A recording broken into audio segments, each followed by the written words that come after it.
Chapter 988.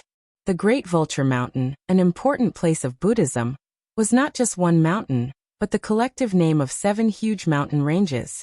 The 7 patriarchs of Buddhism were born in the chaos. They were brothers who had been helping each other since before the creation of the world, until today, when they founded the prosperous Buddhism. After their birth, they did not refine their bodies into magical armors like the other chaos fiend gods, nor did they use Yuan Ling's nether realm as a herb garden to grow herbs like the old man in Wuxia's previous life, but turned it into 7 mountains, which became the foundation of Buddhism. Each of the 7 mountains had a different shape. They stretched for trillions of miles and floated in the vast void. 7 beams of light shone down from the sky, causing the 7 mountains to shine with light. From far away, these 7 majestic mountains could be seen. The mountains were connected end to end, forming a long chain of mountains in the void like a dragon. From the beginning to the end, the Great Vulture Mountain was protected by countless restrictive spells of Buddhism. If anyone wanted to go up the mountain, they had to go from the first mountain, Mount Wonderful Sound, to the second, Mount Watching Tide, to the third, Mount Listening Wave, to the fourth, Mount Thunder Sound, then Mount Iron Barrier, Mount Wonderful Abode, and finally the 7th, Mount Thousand Buddha. The Great Spirit Vulture Mountain was formed by these 7 mountains. The spirit veins in the mountain were intertwined like a divine dragon, and the countless restrictions were like the scales of the divine dragon. The entire Great Spirit Vulture Mountain had been nurtured and refined by the Buddhist Dharma for so many years. The mountain was indestructible, and the surrounding void was covered by powerful restrictions. Without permission, outsiders could not even take a step into the mountain. In the gap between 2 mountains in front of Mount Wonderful Sound, there was a narrow path paved with bluestones. It went up the mountain for more than 100 miles, and there was a small temple that occupied an area of only about 300 feet. There were 3 to 5 monks chanting scriptures in the temple all year round, and 7 to 8 Taoists cleaning the place. The temple did not have a name, but there was a foot-tall stone tablet at the corner of the mountain path several hundred feet in front of the temple, with the words Great Vulture Mountain carved on it. Ordinary people could not enter the void, and even immortals could not find Gridrakota Mountain. Those who had the strength to see Gridrakota Mountain could not set foot on this path, even if they came to the front of the mountain. If there was a primordial immortal who had the strength to set foot on this path, he would only be able to reach this tiny stone tablet before he was crushed by the immense power of will. Other than the Buddhist disciples who had received permission, which outsider would dare to enter the Great Grizzly Vulture Mountain? After all, these 7 mountains were derived from the mother bodies of the 7 Buddhist patriarchs. Stepping on the Great Spiritual Eagle Mountain was equivalent to stepping on the bodies of the 7 Buddhas. If one was not a core disciple of the Buddhist patriarchs, how could the 7 Buddhas allow one to step on them? I would have used my methods to turn you into ashes long ago. But today, countless fiend celestials from other domains surrounded Great Spirit Vulture Mountain. Looking in all directions, Great Spirit Vulture Mountain was densely packed with fiend celestials from other domains. There was no starlight at all. The path leading into the mountain was also crowded with countless fiend celestials. Howling, they pushed and shoved strange creatures of their own or different clans forward with all their strength. The stone tablet with the words Great Spiritual Eagle Mountain carved on it had been uprooted. An unknown green liquid had transformed into a liquid ball with a diameter of dozens of feet and wrapped around it. No matter how the colorful Buddhist light emitted from the stone tablet burned the liquid ball and made it sizzle, the stone tablet could not break free from the confinement of the liquid ball no matter how hard it tried. A few fiend celestials who looked like a combination of scorpions and centipedes were guarding the side. When they saw the liquid ball evaporate, their lower bodies immediately sprayed out a large amount of mucus and added it into the liquid ball, maintaining the confinement of the stone tablet. In front of the nameless temple, dozens of Buddhas with golden bodies and avatars were leading thousands of bodhisattvas and tens of thousands of arhats to form a formation shaped like a lotus flower. They were emitting a clear Buddhist light that carried a faint sandalwood aroma, blocking the only way into the mountain. Nearly 1,000 powerful fiend celestials had shrunk their bodies to the size of an ordinary human. Standing on the flat ground in front of the temple, they kept unleashing all kinds of divine abilities and mystic arts. causing the Buddhist light to vibrate violently and produce thunderous booms. These fiend celestials came from dozens of different worlds and hundreds of different clans. Their cultivation bases were extremely strong, and if they were fighting one-on-one, they could easily kill these dozens of Buddhas. But the cultivation techniques of Buddhist League were best at defense. The dozens of Buddhas and their disciples formed a Buddhist formation, emitting the Buddhist light of sandalwood infinite merit to seal off the mountain entrance. Their Buddhist light was not as simple as 1 + 1 = 2, but multiplied by several times. And when these fiend celestials attacked, it was extremely messy. They had no order and did not know how to cooperate. They only relied on their ferocious aura to crazily tear apart the flexible Buddhist light in front of them. Although the Buddhist light was vibrating violently, there was always a time gap between their attacks, giving these Buddhas time to catch their breaths, allowing them to rapidly repair the damaged Buddhist light, and barely maintain the integrity of the Buddhist light. In the countless Buddhist forests on the 7 mountains, billions of sons of Buddhas chanted Buddhist mantras at the same time. Massive psyche force came surging through the air as billions of sons of Buddhas, either from 100 or thousands of reincarnations, injected into the bodies of these dozens of Buddhas. Although there were only dozens of Buddhas attacking, it was no different than all the Buddhist Vedantas stationed in the entire Great Gridrakota mountain attacking at the same time. With 1,000 fiend celestials fighting against countless sons of Buddhas, even though these fiend celestials had an absolute advantage in cultivation bases, they still could not tear through the layer of Buddhist light that looked extremely thin, even thinner than a strand of hair. The fiend celestials howled anxiously. They stared at the dozens of Buddhas in front of them through the water-clear Buddhist light, like starving wolves who had seen a delicious white sheep, but could not eat it no matter how hard they tried. Saliva sprayed out from their mouths as they attacked the Buddhist light with all their strength. All kinds of attacks that were completely different from the spells of Pangu world came one after another. Blood, rotten flesh, dirty blood, pus, all sorts of attacks were thrown out. The thin Buddhist light looked like it could shatter at any time, but it still firmly kept them out. Just as the stalemate was about to end, a greedy and brutal roar was heard. The bodies of over 1,000 fiend celestials froze at the same time.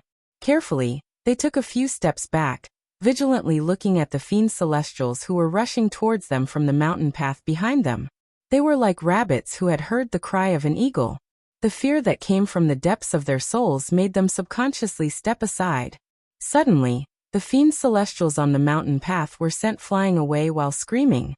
A strange fiend celestial, who was 10 miles tall, with a huge head that took up a third of his body, and a pair of arms that took up another third of his body, and his entire body was covered in countless pustules, crazily waved his fists and rushed towards them.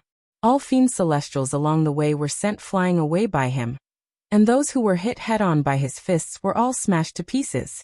Howling, he rushed to the front of the Buddhist light, then suddenly gave a weird laugh. Behind the Buddhist light, the Buddhas looked at the strange fiend celestial with vigilance. They secretly performed incantation gestures, and injected the last bit of Buddhist power in their bodies into the Buddhist light. Instinctively, these Buddhas sensed the strangeness of this fiend celestial, that he had the ability to threaten their lives. The strange fiend celestial panted violently. Gnashing his teeth, he stared at the Buddhas behind the Buddhist light and murmured in a low voice, "Meat." The faces of the Buddhas were filled with anger. They were the top existences in the Buddhist League, except for those reclusive great virtues. But in the eyes of this fiend celestial, they were just a pile of meat to fill his stomach.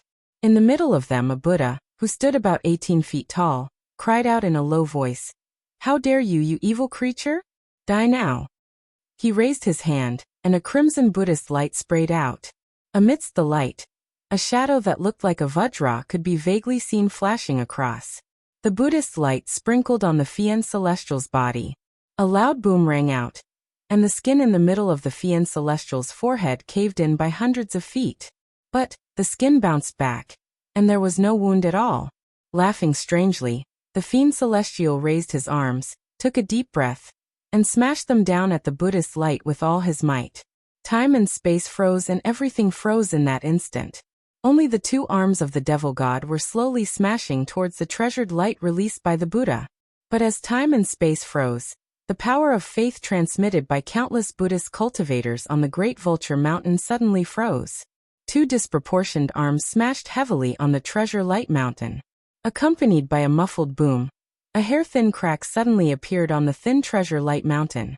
In about 1,000th of a second, the crack was repaired, and the frozen void was restored under the impact of a certain restrictive spell on the Great Vulture Mountain. But in such a short time, the gigantic fiend celestial had already seeped into the void through the tiny crack like water. Sticky and stinking pus sprayed out from the countless lumps on his body, spraying all over the faces and bodies of the Buddhas, Bodhisattvas, and Arhats. Miserable howls could be heard as the golden bodies of tens of thousands of Arhats melted, and the golden bodies of Bodhisattvas suddenly turned mottled. Even the Buddhas let out muffled groans as they felt an excruciating pain in their bodies. At this critical juncture, three shadows flashed across the sky. Taisher Demon, Desolate Emperor, and Bai Ling Ho flew past the entrance of the Great Vulture Mountain and struck out at the same time. Three lightning beads of different colors, the size of a human head, smashed down at the same time. The three balls of lightning exploded without a sound. There was no fire, no sound, and no movement at all. However, the flow of the spirit veins in the first three mountains of Great Spirit Vulture Mountain suddenly slowed down. It was like magma that was about to condense, flowing at an extremely slow speed. Without the support of the spirit veins, all the restrictive spells on the three mountains 1,000 meters away from the Great Vulture Mountain crumbled at the same time. The restrictive spell that had been keeping countless Fiend Celestial away for such a long time suddenly disappeared. Those Fiend Celestial poured down like a broken dam. Almost with a crash, the three green mountains in front of Gradrakuta Mountain turned black. The Fiend Celestials charged into the monasteries, the Zen forests, and the cave abodes. They cheered as they chopped off the heads of the sons of Buddha, splitting up their bodies and devouring them. Although 80% of the sons of Buddha saw the opportunity and escaped to the four mountain peaks at the back, there were still 20% of the sons of Buddha who were massacred by the Fiend Celestial. Just like Tai Huang Xingtian, who had his southern heavenly gate breached, faint golden blood stained the three mountains. Heaven beyond heaven, in front of the Empress Hua Palace, the 7 patriarchs of Buddhism were shuddering in fear. However, no matter how they calculated, the chaotic heavenly secrets were unable to tell them anything useful. They did not know that their core grounds had been dyed red by the blood of their disciples. They did not know anything. Blood continued to flow as sorrowful wails rose into the sky from the Great Vulture Mountain. Chapter 989. The battle cries of Gradrakuta Mountain shook the sky and blood flowed like a river, but the 7 patriarchs of Buddhism in front of Empress Hua Palace were still ignorant. It was true that they had incredible magic power and infinite divine abilities, but now that the secrets of heaven had been messed up by the 7 Buddhist patriarchs, the 9 Tao patriarchs, and the 18 saints, none of them could calculate anything useful. The first 3 mountains of Gradrakuta Mountain were breached, but the 7 patriarchs of Buddhism were still sitting in front of the gate of Empress Hua Palace, blocking the gate of Empress Hua Palace in a daze. However, their blood and chi were fluctuating, and they had a bad premonition that forced them to calculate with their fingers. After a few days of uneasiness, the 7 Buddhist patriarchs finally could not hold back the fear in their hearts, and cast their Buddhist spells at the same time, looking around the world. However, the Empress Hua Palace suddenly emitted a dense 7-colored mist, which blocked the 7 Buddhist patriarchs' sight, and prevented them from seeing anything thousands of miles away. Wahuang clan, are you trying to make things difficult for us? Shoshin said angrily. The landmass where the Empress Hua Palace was located was transformed from the mother body of the Wahuang clan, which was born in the chaos. The whole landmass and the Empress Hua Palace were one, and had long been refined by the Wahuang clan into a spiritual treasure. However, the Wahuang clan did not like to fight with others, and this spiritual treasure was only a purely defensive treasure. Otherwise, the 7 Buddhist patriarchs would not have dared to block the gate of Empress Hua Palace. But now, the 7 Buddhist patriarchs were constantly alarmed. They wanted to cast their divine powers to inspect the world, but the Wahuang clan had interfered, which made them a bit helpless. Shoshin scolded angrily, but the Wahuang clan did not pay any attention to him. and the 7 colored clouds kept gushing out. Shoshin was extremely angry. He slowly rose to his feet, and suddenly transformed into a beam of golden light, flying toward the outside of the Empress Wa Palace. With Empress Wa's mighty power and the defensive restrictions covering the entirety of outer heaven, Shoshin wouldn't be able to see what was going on in the outside world under the cover of the rainbow clouds, unless he wanted to shed all pretense of cordiality and fight Empress Wa. With a trace of anger, Guarding Heart took a step out of the sky beyond heaven, where Emperor Nvua's palace was located. Only in this place could his Dharma eyes not be disturbed by the colorful clouds. In a blink of an eye, his Dharma eyes could illuminate the entire universe, allowing him to see clearly what was happening in the universe. All beings in Pangu world who were above the level of Sky Immortal instantly sensed something strange, as if a pair of enormous eyes had been looking down at them. This strange feeling disappeared in a flash. Shoshin, who was at the edge of the sky beyond heavens, had already angrily chanted the name of Buddha. The southern heavenly gate had collapsed, and countless fiend gods from outer domains were scrambling for the corpses and flesh of the unlucky sky immortals of Grand Sovereign Huang Zhengtian. The 3 mountains in front of Gradrakuta Mountain were flooded with blood. Someone had blocked the flow of the energy veins in the 3 mountains with a great divine power, and the powerful protective formation was broken by countless fiend gods before it could do anything. The blood of the Buddhist disciples dyed the 3 mountains red, and the miserable scene made Shoshin's heart bleed. The Buddhist disciples who could enter Gradrakuta Mountain were all people who had a profound foundation and great affinity with Buddha. Many of them were Buddhist seeds who had reincarnated thousands of times, and had been monks for generations. Every one of them had a great possibility of becoming a Buddha in the future. For Shoshin and the others, who were dedicated to the glory of Buddhism, the death of any disciple on Gradrakuta Mountain was an unbearable loss. Nuwa, Shoshin roared. He no longer called the Wahuang clan by her title, but by her nickname. Buddha was enraged. At this moment, a red Buddhist flame burst out from the top of Shoshin's head, burning through the void of heaven beyond, revealing the chaos inside. Dozens of beams of golden light suddenly darted over at high speed.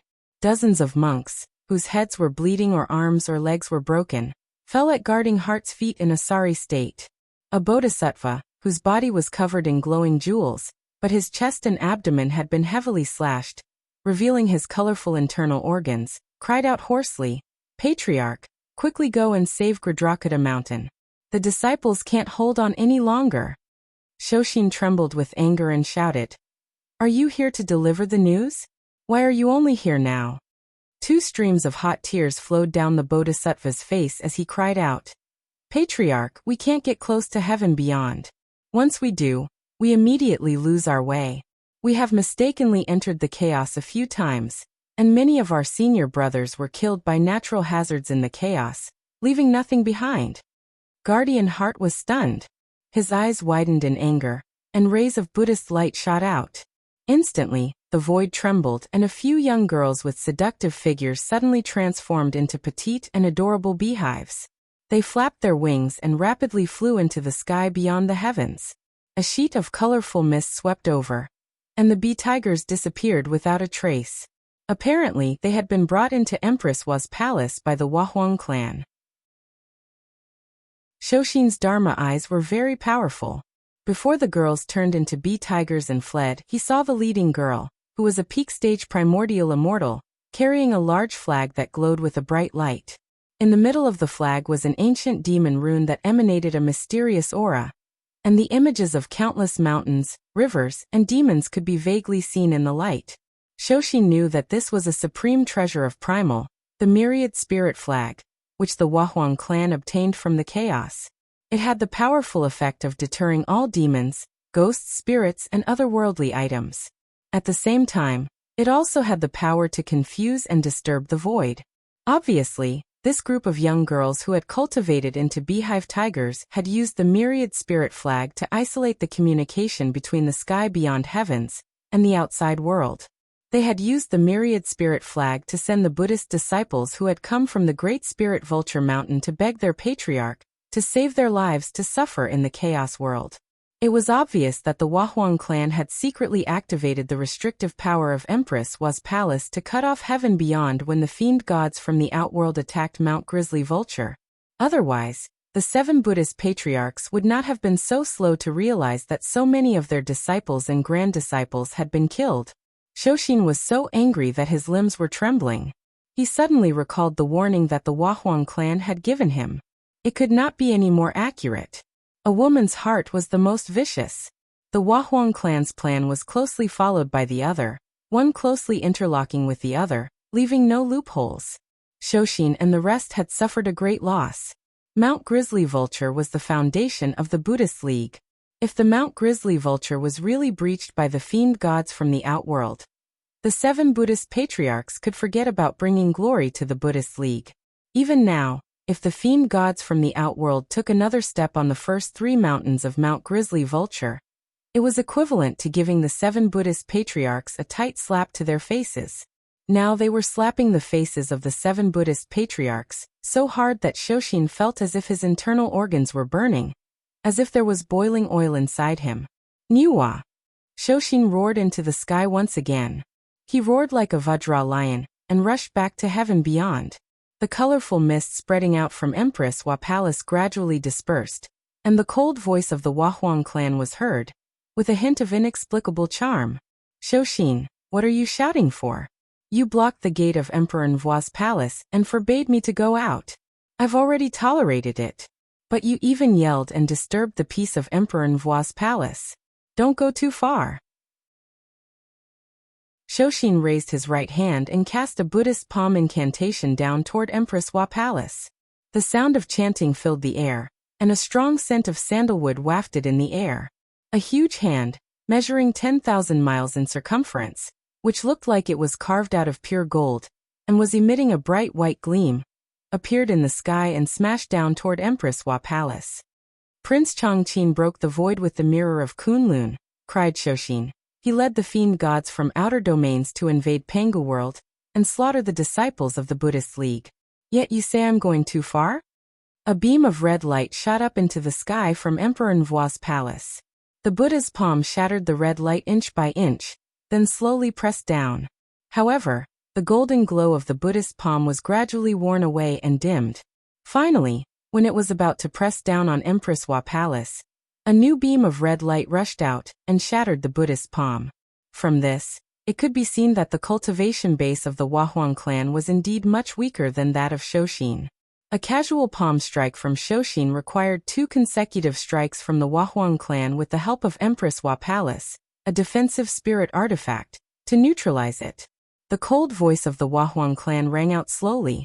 Shoshin, since your name is Shoshin, you should ask your conscience. Were you the one who plotted against the human race, blocked the gate of Empress Wa Palace and bullied me? Or were you the one who summoned the fiend gods from outer domains to kill your disciples? The other 6 patriarchs, who were sitting cross-legged in front of Empress Wa Palace, slowly rose to their feet and said in a cold voice, "It's just that you were too cruel." The Wahuang clan laughed coldly and said with a faint sigh, "A monk can do it, but I can't? His actions were too vicious? What is your plan? If your plan comes true, will the human race still be the human race? You want to raise the humans under my protection like pigs and dogs? What do you think of me?" The 7 Buddhas were silent for a long time. Then Shoshin said coldly, "I'm not going to argue with a woman like you today.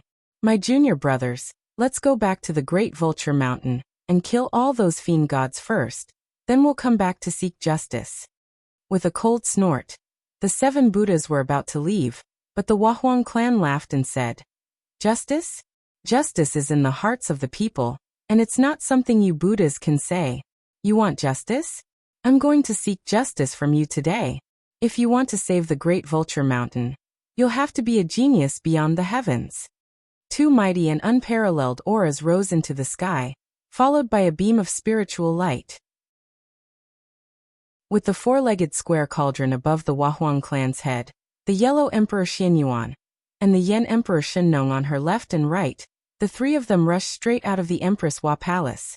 The Yellow Emperor Xianyuan and the Yen Emperor Shenong were in high spirits, and the auras around them were rolling like dragons.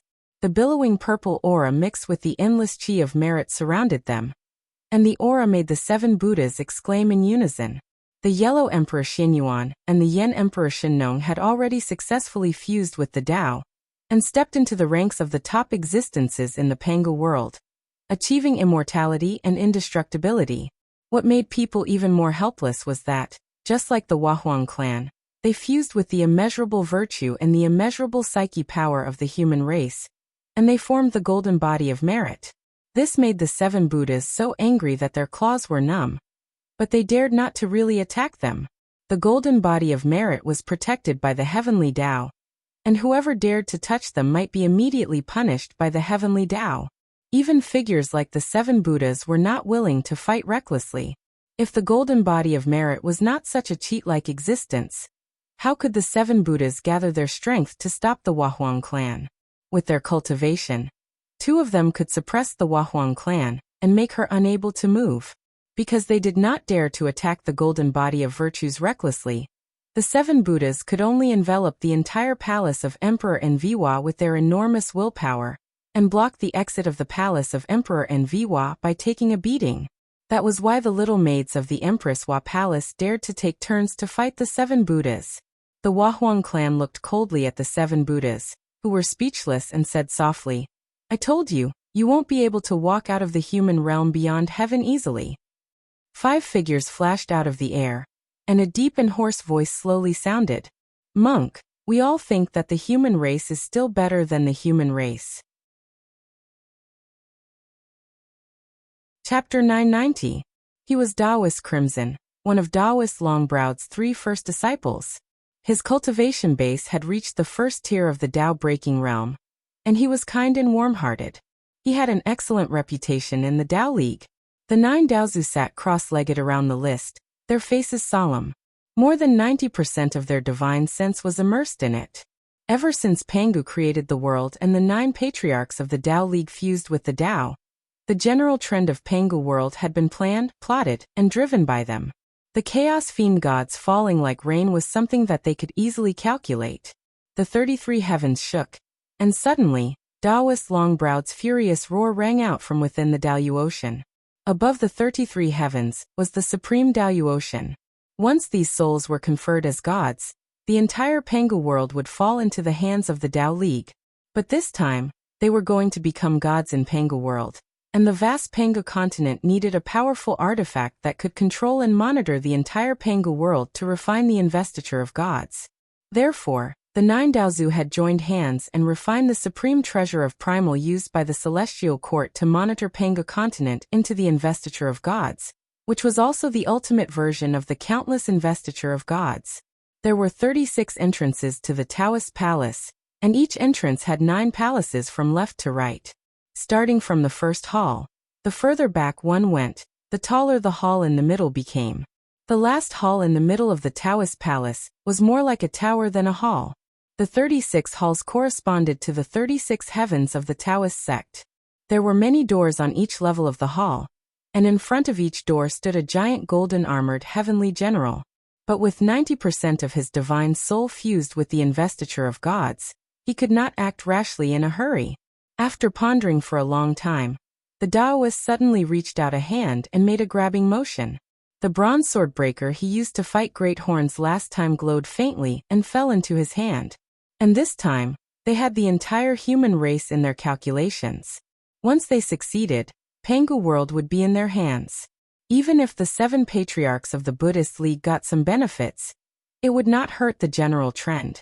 By then, the destiny of the entire human race would be seized by the Tao sect, the power of the entire world would be used by the Tao sect, and the 9 ancestral patriarchs would be able to transcend mortality and attain sainthood.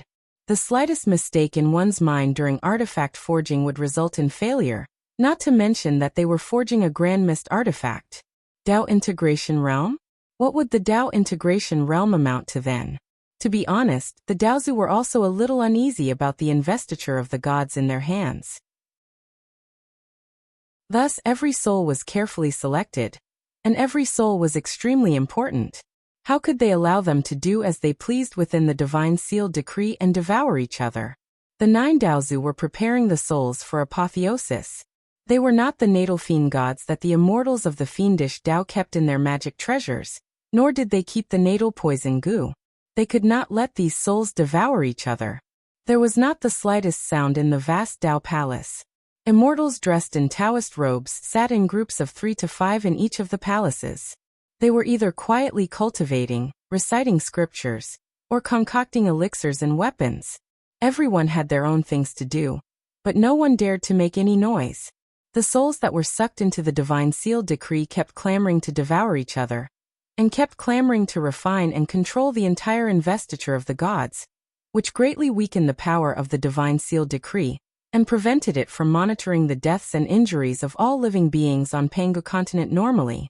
Suddenly, the Wahuang clan released the fiend gods from the outer domains into Pangu world. Countless fiend gods rushed into the 33 heavens, and even the southern heaven gate was knocked away. With the overall strength of the 9 Daozu, they immediately discovered what was happening in the celestial court, and were ready to fight back for their disciples and grand disciples. The 18 saints were all idlers, and it was easy for them to defeat them one by one. Moreover, the Wahuang clan was all alone. Although she had a golden body of virtue that was extremely difficult to provoke, she was, after all, a woman. Since the creation of the human race, she had been staying in the Empress Wa Palace all year round. Even the apocalypse of heaven and earth could not touch the palace. It was as if she was raising all kinds of divine beasts and fowls for fun. As for the 7 patriarchs of the Buddhist League, they were a little restless and wanted to replace the Tao League at any time. However, their power was limited, and when their cultivation bases were about the same, the 9 Daozu of the Tao League had firmly suppressed them. Therefore, whether it was the apocalypse of heaven and earth, or the countless intrigues and schemes, the 7 Buddhist patriarchs of the Buddhist League had always appeared as natural allies of the patriarchs of the Tao League. The investiture of the gods, which was used to monitor Pangu continent and absorb souls to prepare for investiture, had lost most of its power. How could the 9 Daozu accept that? However, the investiture of the gods used in all the investiture of gods in the mortal world was a temporary substitute with lesser power. After all, how big was the earth? How small was the territory of the Shang dynasty? There were only about 300 so-called celestial lords. So, why would they need a powerful investiture of the gods? Perhaps, as Wuxia had expected, the 9 Daozu had been busy comprehending the heavenly secrets and improving their cultivation bases all year round. They had been running around and plotting against this and that, and they had been busy with endless tasks. Therefore, in addition to their formidable overall strength, their level of artifact refinement was not that great. This was the Palace of Tao Origin. As the name suggested, it was the origin of the Tao League in Pangu world. Just like the Great Vulture Mountain, those who could cultivate in this palace were the most important figures in the Tao League. Not to mention others, even the 6 heavens and earths of the celestial court were ranked last in the Palace of Tao Origin. One could imagine how many wonderful figures of the Tao League were hiding in this palace. However, the investiture of the gods was crafted by the 9 of them together. If they wanted to control it, they had to inject their divine souls into the investiture of the gods at the same time. This was simply a trap that he had woven for himself, and he was tightly trapped in it. However, for the great plan of controlling Pangu world, for the sake of saving their faces, the 9 Daozu had no choice but to swallow the pain and inject 90% of their divine souls into the investiture of the gods to control this strange chaos treasure. A priest with white hair and a white beard, who had a kind face and was wrapped in a clear mist, slowly stood up. The god investiture of the gods had been practiced countless times in the mortal world, and every time, the result was good. The earth, where Wuxia was born, had also practiced the god investiture of the gods at the turn of the Shang and Zhou dynasties. That time, the long-browed Daozu had even split his primordial spirit to direct the god investiture of the gods himself, and perfectly completed that great plan. That was the last god investiture of the Tao League, and the Buddhism League in the mortal world. However, the 9 Daozu were not powerful enough, so they joined hands to forge the god investiture of the gods together. As a result, they succeeded in making the investiture of the gods. However, this god investiture of the gods had quite a lot of flaws. After all, the 9 Daozu worked together, Even though they had lived together for countless years and were almost telepathically connected, they couldn't keep their minds perfectly when forging the God Investiture of the Gods. This God Investiture of the Gods was the greatest weapon that the 9 Daozu of Tao used to trap the humankind this time. Originally, all the external conditions were within their calculations, and there were no loopholes. However, the biggest loophole was precisely the 9 patriarchs of Tao sect themselves. The palace of Tao origin was entirely cyan gray, like a volcano, containing an inexhaustible heat. It could erupt at any time and shake the entire Pangu world. The key to opening this volcano were the 9 Daozu.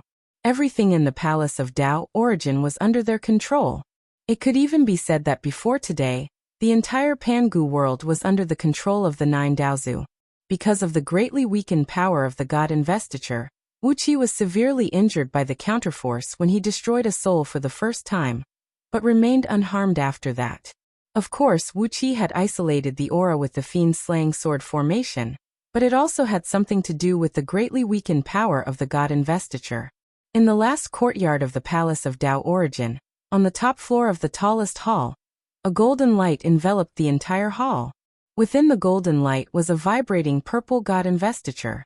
A large number of figures were faintly visible on the God Investiture, while countless twisted characters flashed down from the God Investiture from time to time. These characters seemed to be human names, with the names of some stars vaguely marked behind them.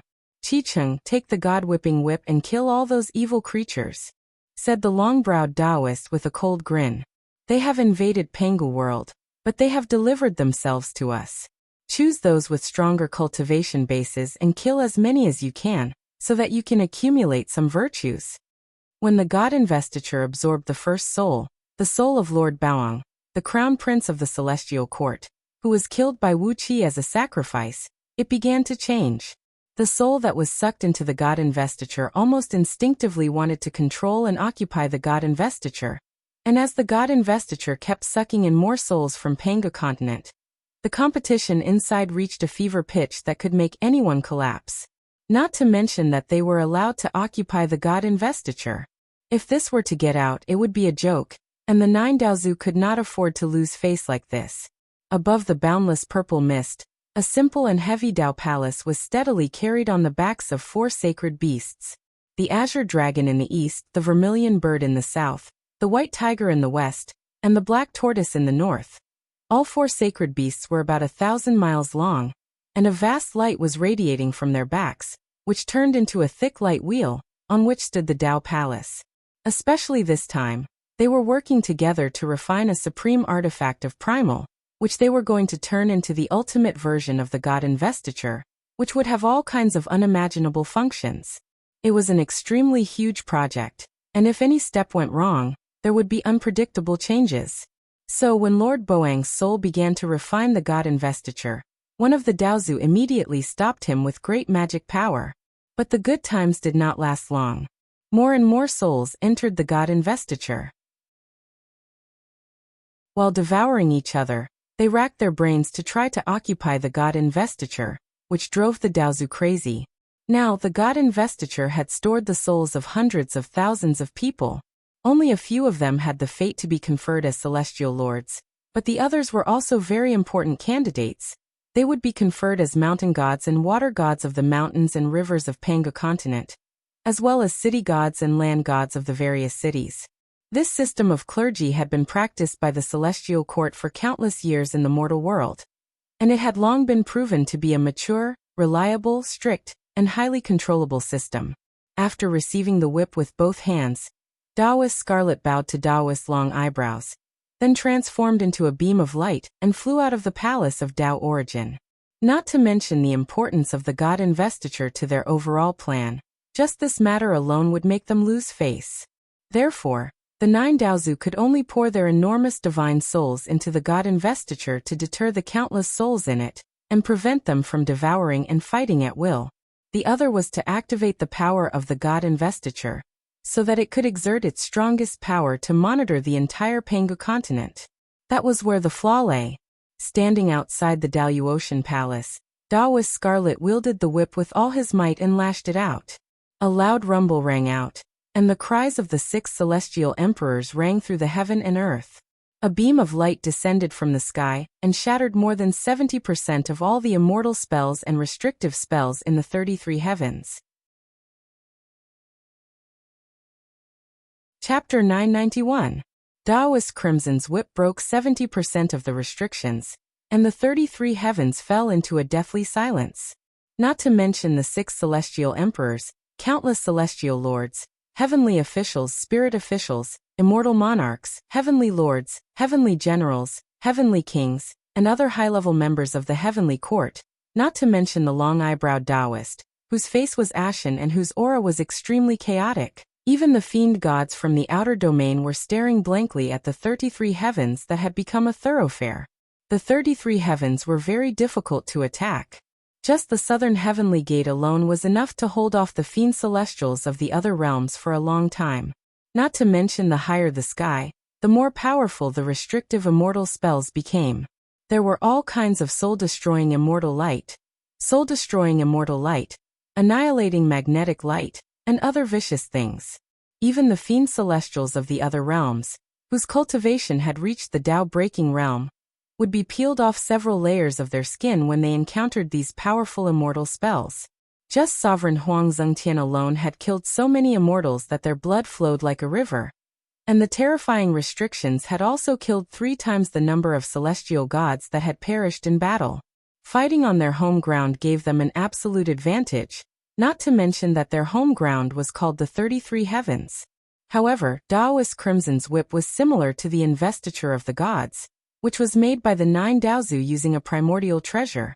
This deity striking whip was different from the legendary deity striking whip used by Jiangxia in the War of Deification that took place at the turn of the Shang and Zhou dynasties on Earth in the mortal world. This was a genuine deity striking whip that took 9 Taoist ancestors several eons of hard work to refine. Its lethality was extremely tyrannical. No matter if it was a saint, immortal, fiend, mortal, demon, or ghost, it only needed a light lash to shatter them. The 9 great Tao patriarchs had worked together to create the treasure, and Taoist Crimson was at the peak of the Tao-breaking level.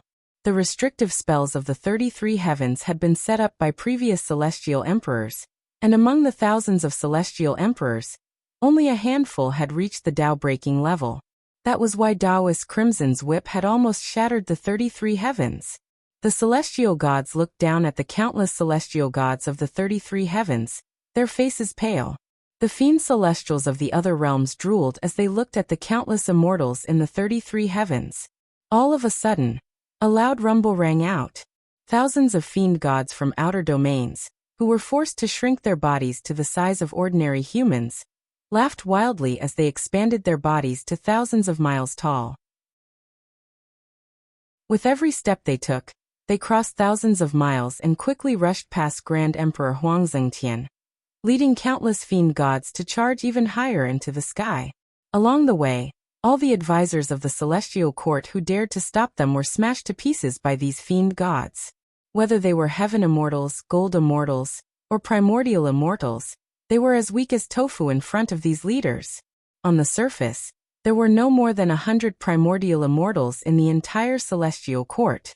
Faced with thousands of fiend gods who were in the realm of Tao breaking and the realm of Tao reasoning, the celestial court was almost defenseless after losing the restrictions of the 33 heavens. In just the time to finish a pot of tea, 26 layers of the 33 heavens had been breached. From Taihuang Huangxing heaven to Yuan Tongyuan heaven, the 26 heavenly realms, which were shrouded in bright light and drifting clouds, were quickly occupied by the fiend celestial fiend from outer domains. It was as if ink was being poured into a puddle of clear water. The number of fiend celestial fiend from outer domains grew larger and larger, and their harsh, unpleasant cries made one's eardrums ache. Crimson, Taoist long eyebrows' roar shook the entire 33 heavens. Smiling faintly, Taoist Crimson held the god-slaying whip with both hands and bowed deeply in the direction of the Daoyuan Palace. Master, would you believe me if I told you that my whip missed? At this time, Taoist Crimson, who had always been steady and kind, was in the mood to make a witty remark, and his voice was filled with an indescribable vitality and enthusiasm. This strange thing made the hearts of everyone who heard Taoist Crimson skip a beat.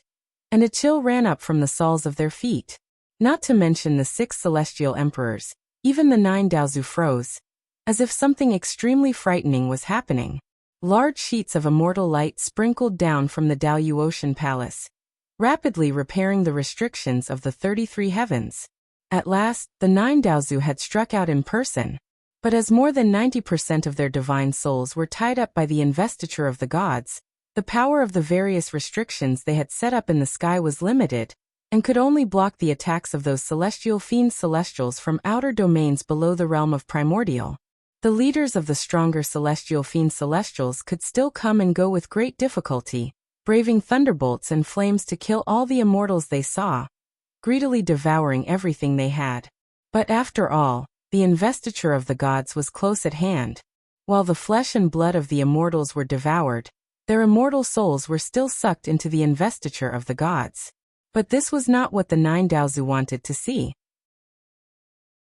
They were going to absorb the souls of the heroes of the human race who had died on Pangu continent, or the souls of the mountain spirits and water monsters, and confer them the title of celestial lords.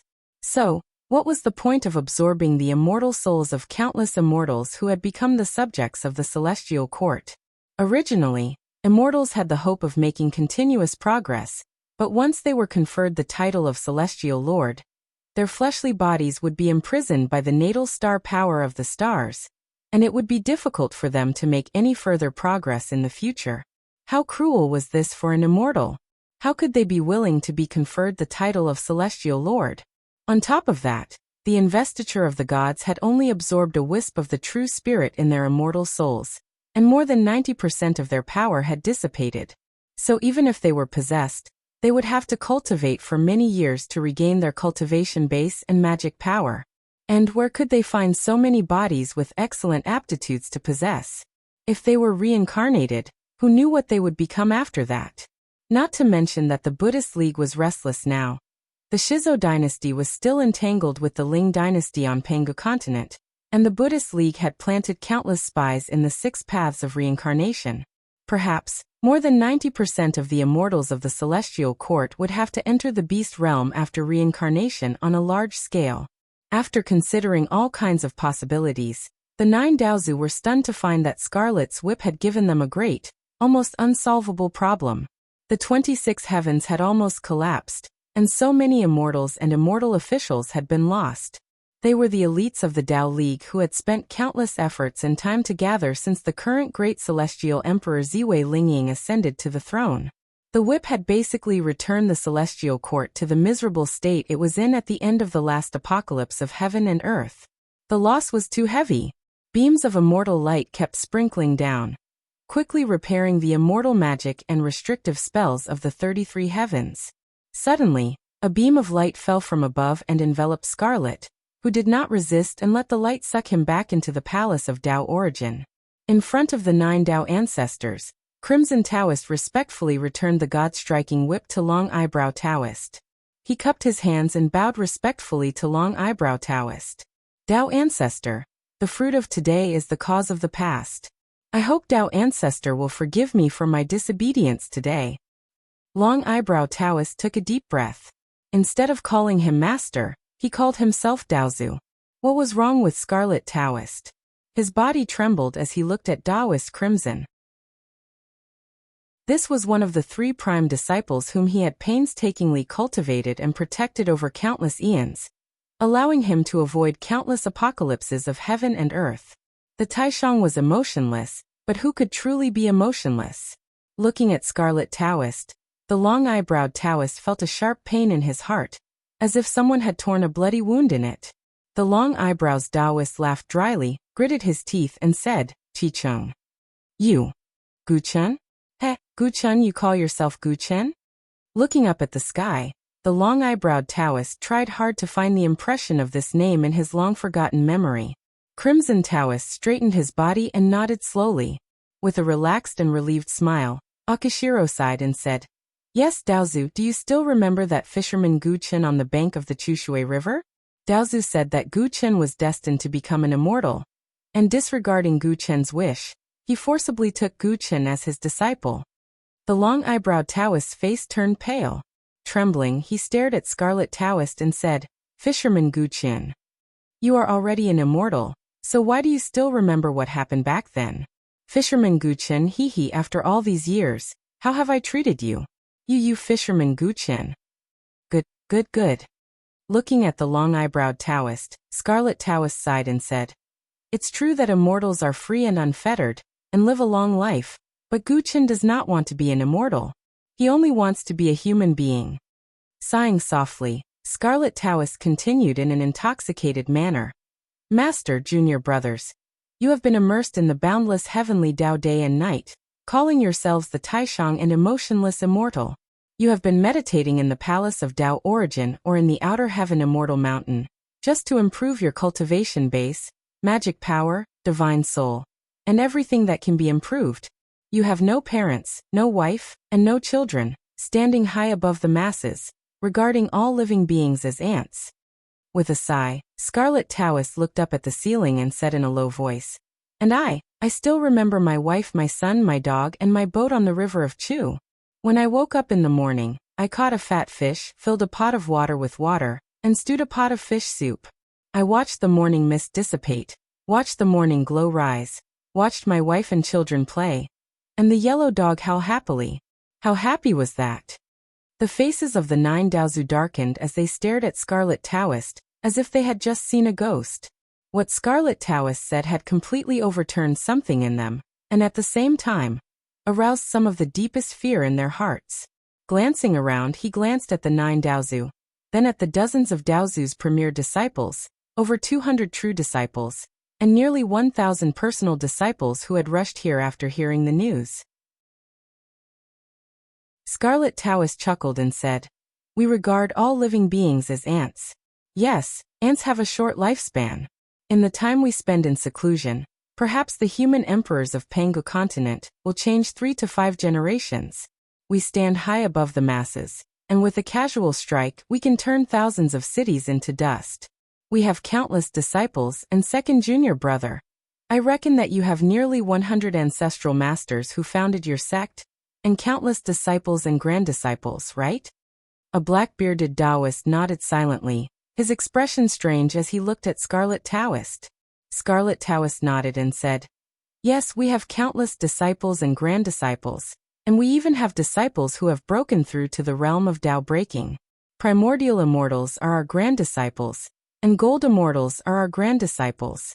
With a single order, the 9 heavens will tremble, and the outer heavenly realms and even Pangu continent will be shaken by our thunderbolts and flames."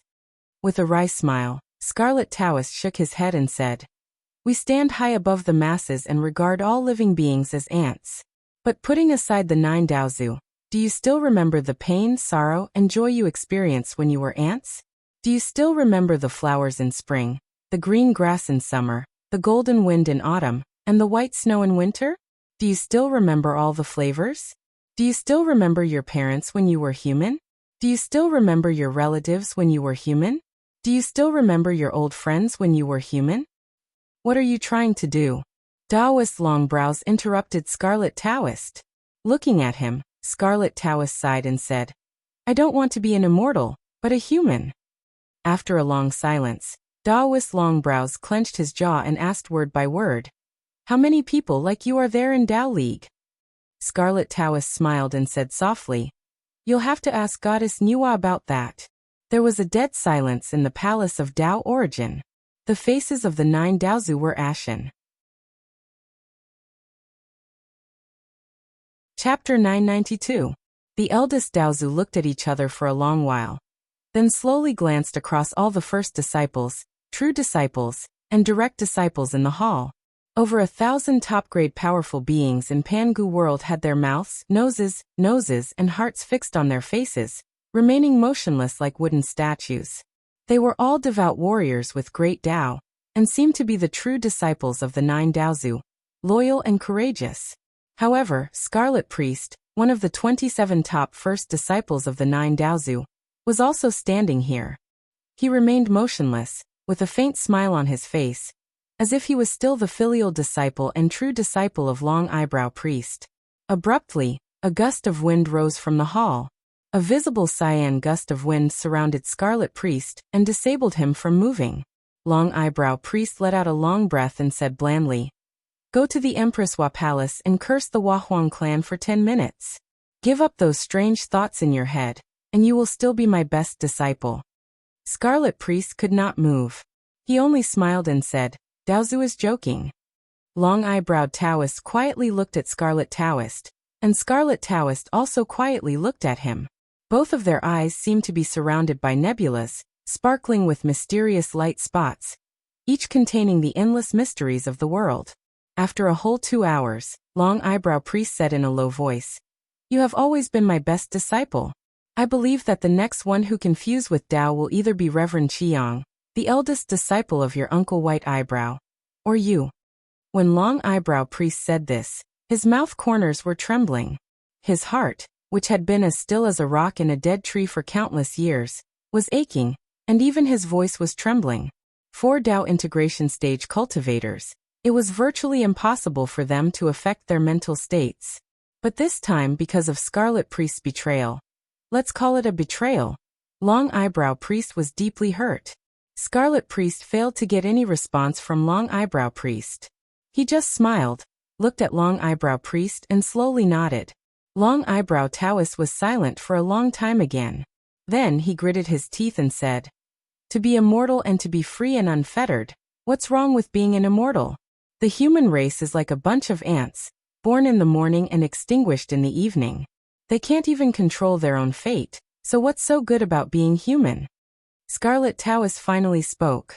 He chuckled and said, "If he is not a good person, why does Daozu want to control the human race?" The long-eyebrowed Taoist was speechless. He looked at his 8 brothers in embarrassment. The 9 Daozu were silent at the same time. They couldn't answer the question from the perspective of their hearts. Yes, if the human race was really as insignificant as an ant, then why did Taoism and Buddhism try so hard to divide and control the human race? Wasn't it because the human race wasn't so insignificant and weak? In the current Taoism and Buddhism, apart from the 9 Daozu and the 7 Gautama Buddhas who were born as chaos fiend gods, apart from some of the powerful people who were not from the human race, more than 95% of the Taoists and monks were born as humans. Not to mention the Taoists, they could immediately ascend to become immortals and live a long life after obtaining the fate of immortality. But what about the monks? The monks used the power of faith and faith as the foundation to prove their Tao, and they often made great aspirations to help themselves achieve the Tao. Therefore, the monks could cultivate faster than the Taoists, but they had to pay a greater price. Many Gautama Buddhas had to go through tens of thousands, hundreds of thousands, or even millions of reincarnations in the human race before they finally became Buddhas. Whether it was immortals or Gautama Buddhas, they could never cut off the inextricable connection with the human race.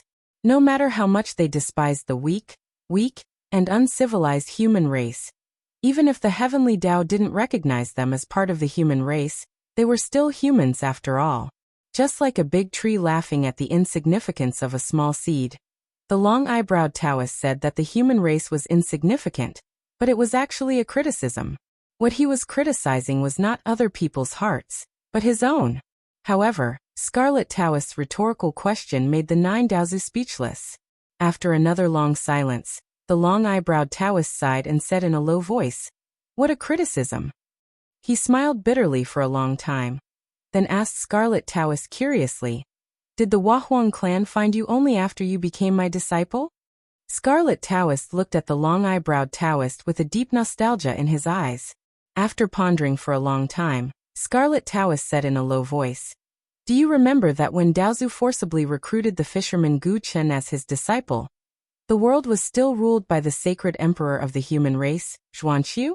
Before Daozu met the fisherman Gu Chen, Emperor Xuanqiu had visited Gu Chen in person." Scarlet Taoist took a deep breath. His tone became very excited, and his face was flushed. At that time the human race was so prosperous, and Pangu continent was so vast, and Gu Chen was just a commoner under the rule of the human emperor. But the sacred emperor Xuanqiu personally visited Gu Chen and bowed 3 times, begging Gu Chen to always remember that he was a human if he became Daozu's disciple, for the sake of the destiny of the human race. Not an immortal. Scarlet Taoist's face twitched. He performed a Taiji incantation gesture with both hands, and performed a series of hand incantation gestures, almost frantically calculating something. After a long time he snapped, "Nonsense! With Zhuanqiu's cultivation base, how could he know that I'm going to take you as my disciple?" Scarlet Taoist smiled brightly as he nodded and said, "What was Sacred Emperor Zhuanqiu's cultivation base at that time? About the same as an ordinary heaven immortal?" He really didn't know that Daozu was going to take Gu Chen as his disciple. He was just paying a visit to the fisherman Gu Chen at the Holy Mother's order. With a ruddy face, Scarlet Taoist snapped. As the Sacred Emperor Zhuanqiu, he personally visited an ordinary commoner 3 times just for the sake of the destiny of the human race. I, Gu Chen, am only an ant-like human being, but I will never dare to forget this kindness for the rest of my life. Pointing his finger at the 9 Daozu, Scarlet Taoist sneered and said, "You stand high above the masses, treating all living beings in the world like dogs. You don't even have a trace of humanity. You forcibly took me as your disciple and severed the love between my husband and my son. How cruel is that?" The Holy Mother of the human race, the 3 emperors and the 5 emperors, treated all the people in the world as if they were their own parents. They protected the human race for countless generations, but they never asked for anything from us. Scarlet Taoist smiled proudly as he stared at Long Eyebrow Taoist and said coldly, "How can I repay such kindness? I can only die a horrible death. Today, I'll teach you a lesson, you arrogant, heartless, and conceited people." Long Eyebrow Taoist coughed out a mouthful of blood. Trembling, he pointed his finger at Scarlet Taoist and snapped, "We're heartless." Scarlet Taoist remained silent for a long while. At last, he nodded slowly and said, "How can that be compared to the kindness of the human race?" Long Eyebrow Taoist raised his right hand and cried out, "Good, good, good. The kindness of the human race, the kindness of the human race. Hee hee, hee hee. Wahuang clan actually predicted that I would take you as my disciple? Hee hee with your talent." The raging Long Eyebrow Taoist calmed down abruptly and said blandly, "I see. Wahuang clan is in charge of the cauldron. With her power, of course she can monitor human beings. Who can hide their talent from her? I see. She sent Zhuanqiu to visit those top-grade geniuses of the human race in advance. Hee hee, of course, no matter who I take as my disciple, he will fall into her trap." Sighing slightly, Long Eyebrow Taoist nodded to the other 8 Daozu and said, "We've underestimated her." "Indeed, we've underestimated Wahuang clan," said White Eyebrow Taoist, who had a pair of silver-white eyebrows and was the number 1 among the 9 Daozu. Long Eyebrow Taoist sighed again. Looking at Scarlet Taoist, he said in a deep voice, "In your next life, you can still be my disciple." Scarlet Taoist chuckled and said, all right, I've had enough of this life. Please, Daozu, spare Gu Chen, and let him be a mortal man for the rest of his life. How can you know the happiness of a mortal man?" The long-browed Taoist's expression flickered. Taoist Crimson would never be willing to be his disciple again, not even in his next life. The long-browed Taoist had suffered a crushing defeat in this battle against Wahuang. They had lost completely and utterly. They didn't even have the slightest chance to save their face. Sneering, Long Eyebrow Taoist said blandly, "In this way, you won't even have the chance to be a mortal man in your next life." Scarlet Taoist narrowed his eyes and smiled, slightly shaking his head.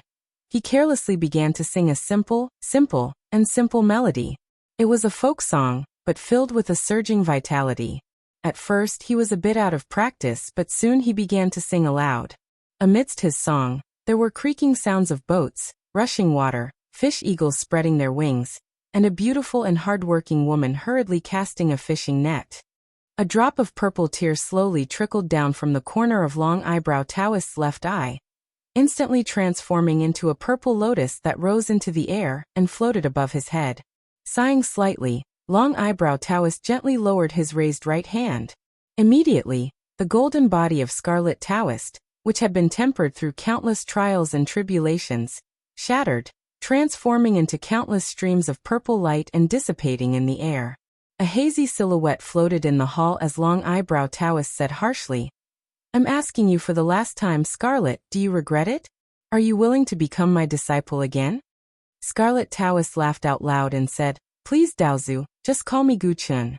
Even if my soul perishes, even if my flesh and bones turn into mud, I only want to be a human being. Daozu, I Gu Chun the fisherman, am a man of flesh and blood, with feelings and desires. I don't want to be an immortal who stands high above the masses and regards all living beings as ants. I only want to be a human being. Long Eyebrow Taoist laughed coldly and said, You're abandoning yourself to depravity, you're courting death. With a flick of his finger, a thunderbolt struck towards Scarlet Taoist's divine soul. A faint rumble echoed out of the void as a four-legged square cauldron shattered the roof of the palace of Tao Origin and fell to the ground. A beam of light shone out of the cauldron and sprinkled on Scarlet Taoist's divine soul. Scarlet Taoist's divine soul disintegrated, and only a wisp of his soul was sent into transmigration. Before Long Eyebrow Taoist and the other few Daozu could do anything to the four-legged square cauldron, the myriad spirit cauldron, the origin treasure of Pangu world, an unusual change had taken place in the 33 heavens that made Long Eyebrow Taoist cough 3 liters of blood again. Scarlet Taoist had hundreds of trusted disciples under his wing, and many of them were primordial immortals. When Scarlet Taoist's cry of, I only want to be a human being, resounded through the 36 heavens of Taoism, hundreds of thousands of people from Scarlet City threw away all their magical treasures, took off all their immortal clothes and crowns, laughed and cheered in unison, and detonated their immortal bodies. The cauldron emitted a boundless light that enveloped the souls of these immortals, sending them all into transmigration. The terrible self-detonation of these immortals completely shattered all the restrictive spells in the 33 heavens, and killed countless immortals of the celestial court. The celestial fiends from the outer domains roared and charged upward, all the way to the Hall of Enlightenment of the great celestial emperor Ziwei Lingying. Chapter 993. The 33 heavens and the great spirit Vulture Mountain were filled with deafening battle cries and rivers of blood, but the scene next to the origin tree of fire was as quiet as ever. Great Horns and the other Dao-fusing experts were sweating profusely as they kept spewing wisps of true flame that looked like smoke and mist into the heaven-refining cauldron, allowing Wuxia to control the cauldron to refine them into the Panga's mountains and rivers map. The true flame of the few Dao-fusing experts had been consumed to the extreme, to the point that they could no longer bear it. It had been many years since they had experienced such a painful feeling, as if all their internal organs were being sucked out, and their brains were boiling. Great Horns gasped silently, his eyes fixed on the heaven-refining cauldron as his body trembled violently. The other Almighties also trembled slightly, and there was a trace of fear in their eyes. All of them were cursing Wuxia in their minds. What the hell is this damned old monster Yuanling crafting?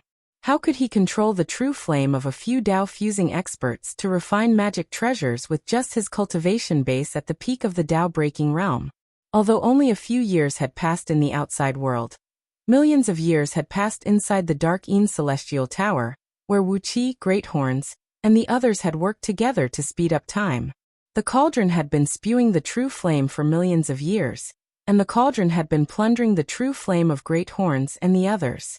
Even though they had all reached the realm of Dao fusing, and possessed boundless magic power, they were still tormented by the cauldron. The cauldron, and the few things inside it, were devouring every wisp of power in Great Horns and the others like a black hole. What puzzled them even more was that Wuxia was not crafting a treasure that could restrain the apotheosis treasures of the 7 Buddhist patriarchs and 9 Tao patriarchs. They could understand why he kept throwing all kinds of rare materials into the cauldron, but what was Wuxia doing by throwing all kinds of herbs into it from time to time? For this concoction, Great Horns and the others had offered everything they had.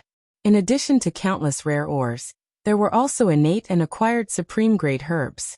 They knew some of the herbs, and didn't know some of the herbs. However, what Wuxia put in was not only the herbs they took out, but also some rare materials collected from the primordial heavenly woods in Yuanling's nether realm. On top of that, it was not just one thing that kept drawing their power, but many things. They couldn't see the situation inside the heaven-refining cauldron, but they could roughly sense that there were dozens of large objects and millions of thumb-sized and mung-bean-sized objects. Could it be that there was some kind of artifact that needed to be assembled with these parts? Great Horns and the others had only opened 5 or 6 of them when it came to artifact crafting and pill concocting, so they naturally had no right to speak in front of Wuxia. No matter what Wuxia did, no matter how Wuxia treated them as large energy sources, the few Dao fusing experts could do nothing but devour the natural energy in the outside world, refining their natal flame and fusing it into the cauldron. But as time went by, the devouring force in the cauldron skyrocketed, giving Great Horns and the others the illusion that their bone marrow was being pulled out. What kind of freakish artifact could require such a powerful force to support it? Great Horns' mouth was wide open, with a long tongue hanging from the corner of his mouth and drool dripping down from it. He had made up his mind that when the concoction was over, he would give Wuxia a good beating. Otherwise, he would not be able to vent his anger. How many years had it been since he fused with the Dao? Who could make a Dao fusing expert work like a dog? Wuxia had done it. All of a sudden, Wuxia, who had been throwing all kinds of materials and herbs into the cauldron for millions of years, rose to his feet and stepped into the cauldron. All of a sudden, Wuxia's body turned illusory and turned into a cloud of rich natural energy. Except for the largest object in the cauldron, all the other small objects had fused into Wuxia's body, turning into a misty mass of primal energy that kept spinning. Wuxia was smuggling. Great Horns and the others had provided Wuxia with their natal flame, so that he could craft the Pangdas map to fight against the 7 Buddhist patriarchs and 9 Dao patriarchs. But Wuxia felt that it was a waste of time to just sit there and do nothing while crafting a supreme artifact of primal. In his previous life, Yuanling had wanted to improve his fleshly body to the level of invincibility with the Heaven Refining Unity art, the most powerful and bizarre chapter of the Heaven Refining Grand Magic he had comprehended, and truly reached the realm of the strongest fleshly body among all Chaos Fiend gods. But in his previous life, Yuanling's cultivation base was not very strong.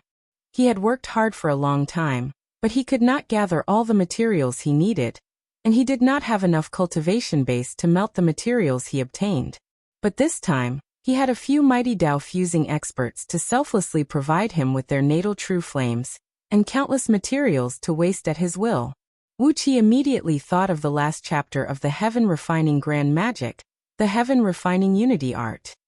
During the hundreds of years of boring refinement, Wuxia had used 50% of their natal flame to craft magical treasures, and the other 50% to cultivate the Heaven Refining Unity art.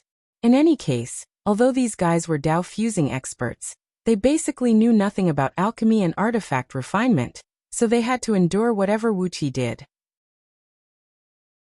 For millions of years, Wuxia had been controlling the natal flame of Great Horns and the others, refining and purifying their flames. The first wisp of innate thievery energy permeated the surroundings at all times, and by analyzing their natal flame, Wuxia had gradually mastered their innate divine abilities, and the various great Daos of heaven and earth they had comprehended. The true flame of a Dao integration stage mighty figure was extremely precious. They wouldn't use it for no good reason, and they certainly wouldn't allow outsiders to see what their true flame looked like. But by chance, Great Horns and the others had offered their natal flame to Wuxia when he was crafting magical treasures this time. The natal true flame was the fusion of one's spirit, energy, and soul with the great Dao of heaven and earth. Wuxia did not steal the spirit, energy, and soul of Great Horns and the others, but he had stolen all the great Dao of heaven and earth in their natal true flame over the past millions of years. It was like how Great Horns and the others had taught Wuxia their great Daos for millions of years, but they had never taught their disciples with such dedication. At this moment, the few almighty experts' comprehension of the great Daos had merged into one in Wuxia's body. In Panga world, when it came to the mastery of the great Daos, even the 7 Buddhist patriarchs and the 9 Dao patriarchs could not compare to Wuxia. Because of the continuous improvement of his cultivation base, Wuxia's divine sense had reached the level of Dao fusing realm, and his magic power and cultivation base were as profound as the ocean. His magic power and cultivation base were as vast and unfathomable as the ocean. The so-called peak-level Dao-breaking experts were no match for him. At this moment he could be described as a half-step Dao-fusing expert. But after absorbing the insights of the heavenly Dao from Great Horns and others, Wuxia had many other thoughts on when and how to fuse with the Tao, and whether or not to do it. Inside Heaven Refining Cauldron, dozens of powerful magical artifacts that were almost as powerful as chaotic spirit treasures were absorbed by Wuxia before they could take shape, and a huge number of spirit pills of various colors were swallowed by Wuxia in one gulp. The enormous energy contained in these artifacts and spirit pills was constantly tempered into every tiny part of his body by Wuxia by exercising the Heaven Refining Grand Magic. He was sweating profusely, and the drops of sweat were refined into sparkling purple pearls in the cauldron. Following Wuqi's will, the pearls turned into streams of light and flew out of the cauldron, constantly replenishing the bodies of great horns and the others. These pearls were the impurities expelled from Wuqi's body, but even these impurities were top-grade divine pills in Pangu world. Putting aside their other effects, they were top-grade divine pills for replenishing energy consumption. Great horns and the others, who were so tired that they were about to faint, immediately perked up. A tremendous aura emanated from them, and their dim natal true flames became unstoppable, pouring into Heaven Refining Cauldron like a raging river. Wuxia had reached the final realm of the Heaven Refining Harmonizing art. Every breath he took 36 years, and the natal true flames of the few Tao fusing experts burned his body directly, making him feel excruciating pain. At the same time, they kept expelling the unwanted impurities from his body, pushing his body to a realm that Wuxia had always wanted to reach in his previous life, but did not have the strength to do so. 90% of the belongings of the few Tao fusing experts, and almost 80% of the materials in Yuan Ling's nether realm, turned into endless streams of heat to smelt Wuqi's true body, and the enormous energy nearly blew up Wuqi's divine soul and body. But with the help of great horns and the others, under Wuqi's control, their natal true flames transformed into a thick and heavy barrier of fire, firmly binding Wuqi's body, and forcing the astonishing energy to flow slowly through his body according to Wuqi's will. One purple pearl after another flew out of Heaven Refining Cauldron, and fused into the bodies of great horns and the others, while the natal true flames poured in from the outside world frantically tempered Wuqi's body. A mass of hostility accumulated in Wuqi's chest as his cultivation technique gradually reached the Mahayana level. The visible impurities in his body turned into pearls and flew out, while the invisible impurities turned into the mass of hostility and piled up in his chest. Like a nuclear fusion reaction, as the hostility grew, a dazzling light gradually burst out of Wuqi's chest, and the terrible heat even forced the natal true flames of great horns and the others to disperse in all directions. Flames spewed out of Wuqi's pores, bringing out the last bit of impurities in his body. Inside Heaven Refining Cauldron, a mass of dark mist was spinning slowly. It was the mass of energy Wuqia had refined into Panga's map of mountains and rivers for millions of years. Just like the chaos before the creation of heaven and earth, this mass of energy contained the true form of the magical treasure Wuqia wanted to craft, and he was just waiting for an opportunity to break it. All of a sudden, Wuqia opened his mouth and unleashed a raging flame of hostility, smashing fiercely onto the mass of energy. Thunderclaps echoed out of Heaven Refining Cauldron, each of which lasted for 49 years. After a total of 1 yuan worth of thunderclaps, Wuqia suddenly cried out, "Freeze!" The cauldron trembled violently, and then a column of flame towered into the sky. Holding a mass of white light in his left hand and a mass of black light in his right, Wuqia slowly flew out of the flame. In his left hand was a seemingly ordinary white, blank book with 3 faintly visible characters on its cover. The Book of Life and Death. Amidst the black light in his right hand was a black writing brush that emanated an eerie chill, and the shaft of the brush was also engraved with 3 sinister characters. Soul Hook Brush. The treasure that Wuqia used to fight against the investiture of the gods was finally completed. Chapter 994. The Book of Life and Death and the Soul Hook Pen. The 2 treasures were one, and as soon as they appeared, all the natural energy in Pangu world began to fluctuate like a tidal wave. Auspicious light and auspicious energy fluttered chaotically through the void. On the 33 heavens and Great Spirit Vulture Mountain, The demon gods that were wreaking havoc on the countless planets in the outer realms all looked up in astonishment at the auspicious light dancing in the sky.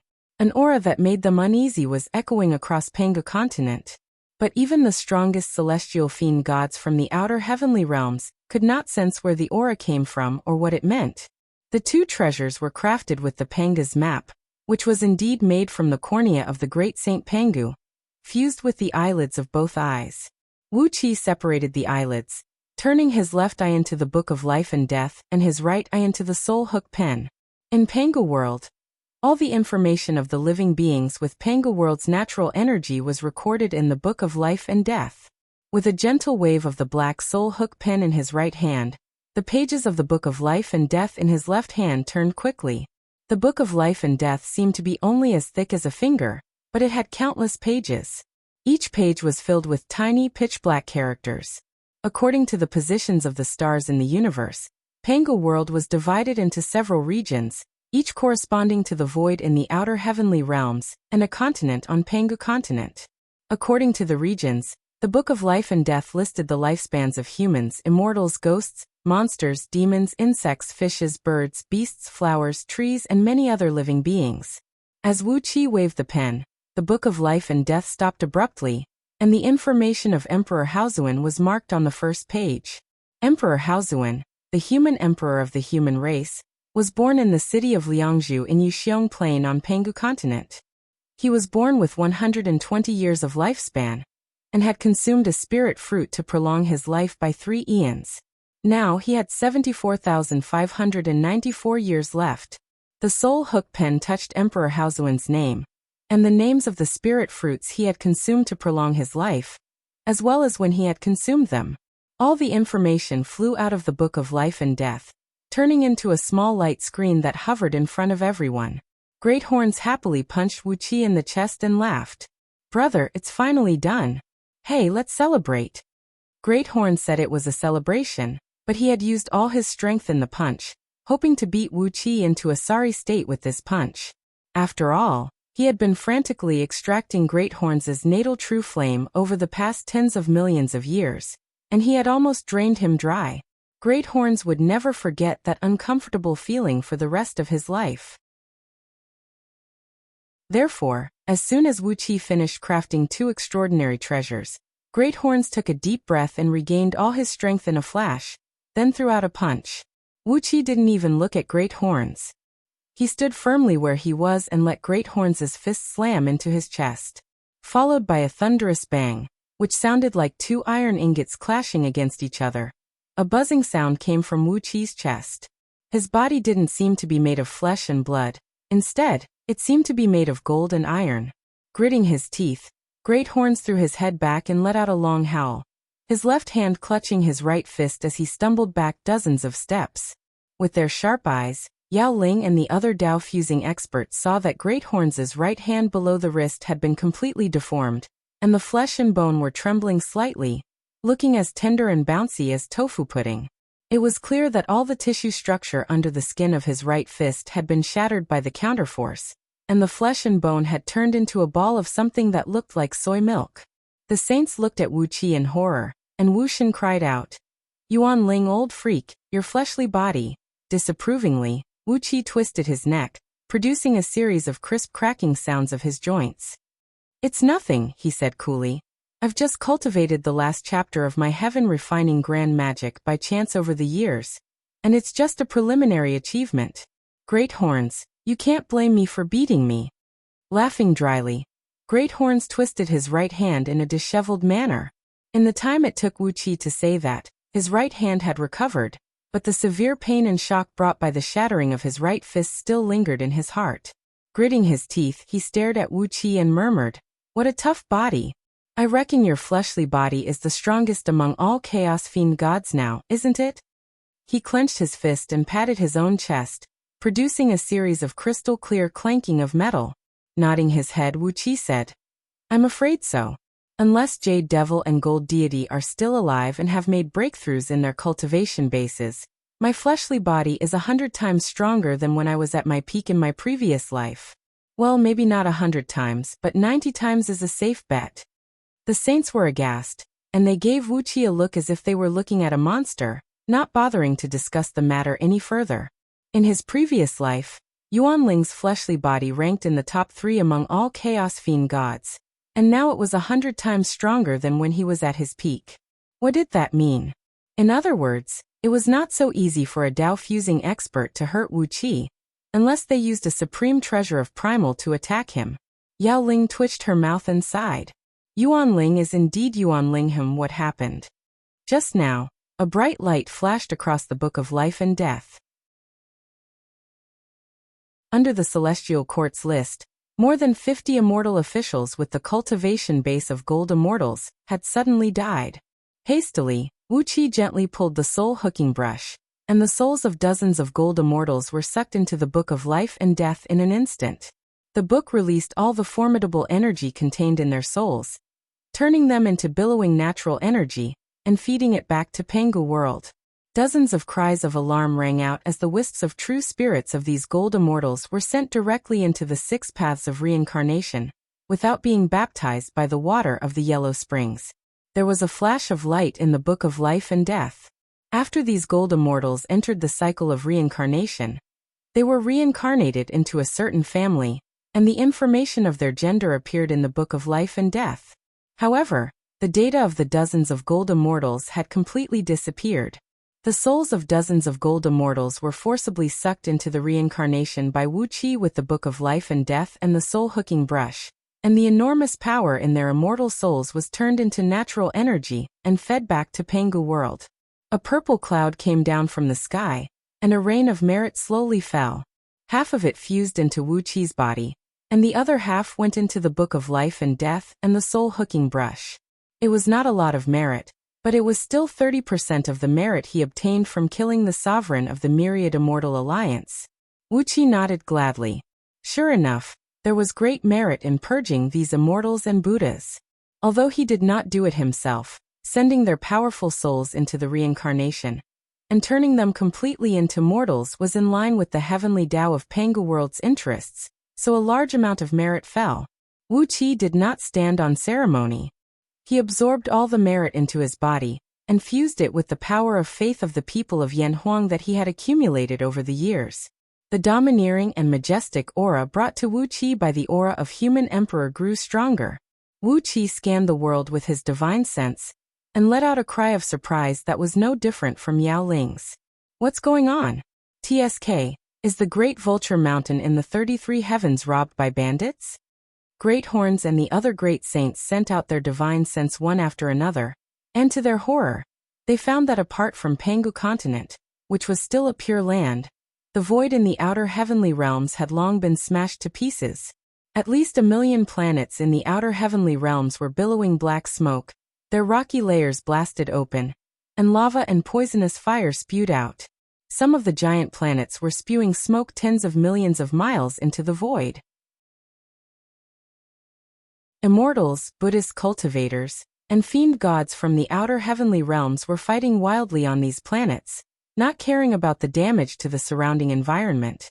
Some extremely powerful magic spells poured out like raindrops, and some even crushed the planets they were on. The huge planets exploded with a boom, and a terrible force swept up all the immortals, Buddhist cultivators, and fiend gods on them. Only 1 in 10,000 could escape. Not a single immortal could be seen in the 33 heavens, and the once magnificent and majestic palace of the Celestial Court had become the residence of fiend gods.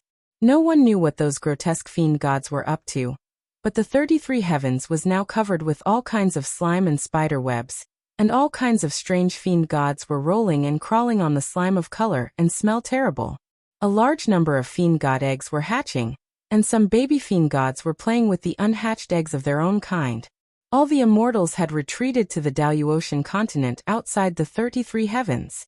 Terrible purple thunderbolts densely covered the Daluotian continent, turning any fiend god from the outer heavenly realms into ashes as soon as he approached. Judging from the purple thunderbolts, it was not the divine ability of a Dao-breaking expert, but a restrictive spell personally laid out by the 9 Daozu experts. The first 6 peaks of Mount Gradrakuta were completely lost, and only the last one, Mount Thunder, was still in the hands of the disciples of the Buddhist League. 18 10,000 miles tall fiend celestial leaders were wielding huge hammers made of bones, smashing at the Buddhist formation above Mount Thunder from time to time. The rumbling noises they produced were 90% similar to the rumbling of thunder. Looking at the dilapidated scene, Wuxia was at a loss, and so were Great Horns and the others. Although it had taken them nearly 10 million years to craft the Book of Life and Death and the hooking brush, it was only a little more than 9 years in the outside world. In such a short time, why did the Celestial Court and the Buddhist League's most important place look as messy as a sweet potato field that had been ravaged by hundreds of wild boars? Is this retribution? Although Great Horns was a little one-track mind, he was not stupid. The flames in his eyes shot out hundreds of miles long as he looked up at the sky beyond heaven, where Empress Wa's palace was located. They had been busy crafting treasures for Wuxia over the past few years, so who else could have caused such a ruckus but the one in Empress Wa's palace? As for the other few experts of the Holy Alliance, Great Horns would rather believe that they had been snoring in their lair for the past 10 years. How could they have done such a thing? Everyone turned their eyes to the sky beyond heaven, where Empress Wa's palace was located. A battle that was not very fierce, but extremely fierce, immediately took place in front of them. Great Horns and the others were startled, and they immediately transformed into beams of light and flew toward the sky beyond heaven while cursing. Great Horns kept cursing along the way. Damn it! How can you bully someone with more people? You want to see who has more people? Let's see who has more brothers. Wuxia was taken aback. After pondering for a moment, he said a few words to Great Horns through voice transmission, then also transformed into a beam of light and flew away. But Wuxia did not go there. He went straight back to East Sea City. Chapter 995. In front of the Empress Wa Palace, the 7 Buddhas were fighting against the Yellow Emperor Xian Yuan, the Flame Emperor Shen Nong, and 5 Dao-fusing experts of the Holy Alliance. The 5 experts of the Holy Alliance all maintained the original characteristics of the Chaos Fiend Celestial. Some had horns on their heads, while others had scales on their faces. Although 99% of them were in human form, they would intentionally leave behind some special characteristics to show off their origin. The one with a spiral horn sticking out from between his eyebrows and boundless heat radiating from his body was the Chaos Fiend Celestial, Guangzhou. The one with a pair of black wings on his back, each feather made of black flames, was the Chaos Fiend Celestial, Yin Wu. The one with a beautiful face, a fragrant body, and countless bamboo shadows in the void with each strike was the Fiend Celestial, Zhu Qing. The one with a hideous face, a long golden nose, and 2 fangs sticking out of his mouth was the Fiend Celestial, Damon. Only one head could be seen clearly. The one with disheveled hair and an extremely long colorful waterfall of light was the Fiend Celestial, Wu Wu. Among the 5 Dao-fusing experts, Guangzhou was also known as the Bright Sage. He was very active and liked to stir up trouble. If an important minister of the Celestial Court or a Buddha of the Buddhist League was accidentally beaten black and blue while traveling and couldn't find the culprit, it was usually him who did the dirty work. Yen Wu was also known as the Great Feather God. Among the 18 sages of the Holy Alliance, he was the loneliest. He didn't have any relatives or disciples. His favorite thing to do was to wander around. Today he would stay at one friend's house for a few eons, and tomorrow he would go to another friend's house for a few yuanhui. He didn't even have a fixed nest, and he was always flapping his wings and flying around. Zhu Qing was also known as Mother Qing. She had a noble and pure personality, and her heart couldn't be any kinder. She would often transform into thousands of clones and roam the world. If weak creatures like cats and dogs were injured or were being chased, she would help them. At this moment, she was a kind mother. However, if any unlucky person dared to provoke her with their strength, she would immediately let them understand how pitiful it was to have a tigress as a mother. She would rule them so that they would not dare to forget this tragic experience even after reincarnation. All the saints called Damon, Lord of Strength. This guy's true form was a 6-legged, 6-fanged, golden-nosed behemoth born in the chaos. He was born with a tremendous power that could make people despair. If it was purely a tug-of-war of physical strength, the 16 old monsters of the 7 Buddhist patriarchs and 9 Taoist patriarchs would not be as strong as him even if they combined their strength.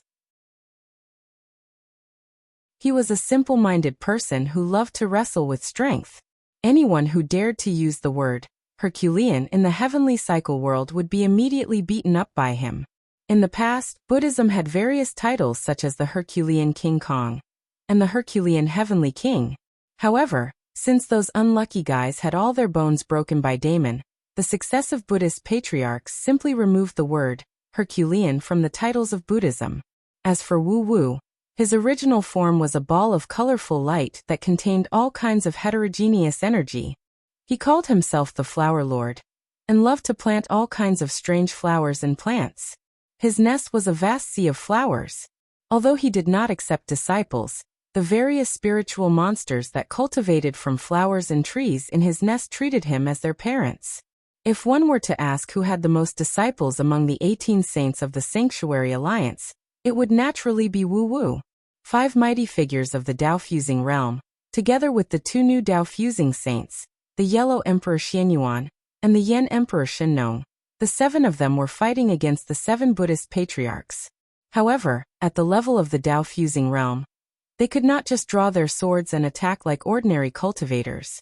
Instead, they stood in the void and attacked each other with their divine powers and secret techniques. For example, the Buddhist divine powers cultivated by the 7 Buddhist patriarchs had reached an unfathomable level. When they attacked, there was not even a trace of light and shadow. If one was not careful, they would be hit by their spells. The 14 of them were divided into 2 groups and stood frozen with a distance of tens of thousands of miles between them. Occasionally, there was a flash of light in the corner of their eyes and the tip of their eyebrows. Strange ripples flashed across their bodies. With them as the center, the void within a radius of tens of thousands of miles in the heavens beyond heaven fluctuated like boiling rice porridge. However, the frequency of the fluctuation was extremely slow, but the space was extremely distorted as if it would break at any time. However, it maintained such a delicate balance that it would never really break. From time to time, strange phenomena such as lotus flowers, Bodhi trees, clear springs, and golden clouds would appear around the 7 Buddhist patriarchs. Heavenly dragons, fairies, vajras, and other Buddhist holy spirits were faintly discernible. The chanting of Buddhist scriptures could be heard. Sometimes, the Yellow Emperor Xianyuan and the Yen Emperor Shenong, who had the weakest cultivation base, would suddenly retreat for tens of thousands of miles, blood dripping from the corners of their mouths. Occasionally, strange phenomena such as strong light, flying bamboo shadows, and black holes would appear around the 7 Buddhist patriarchs. Every time, there was a great danger. If a Tao breaking or Tao reasoning expert were to appear here, he or she would be smashed into pieces in an instant. The battle had been going on for several years. 4 Tao-fusing realm experts. Several years was just a short moment that was not even enough to take a breath. However, during these years, 6 of the Great Spirit Vulture Mountains had been breached, and only the Thundersound Mountain remained intact. Suddenly, Damon's voice rang out. "Ha ha ha ha, old bald bastard. Your disciples are screaming miserably.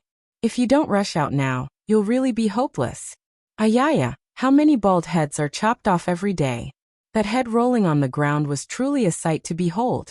It was truly marvelous, truly marvelous. Twisting his fat body, the long nose on his face curled up proudly, Damon provoked them proudly. "How about I fight you with one hand?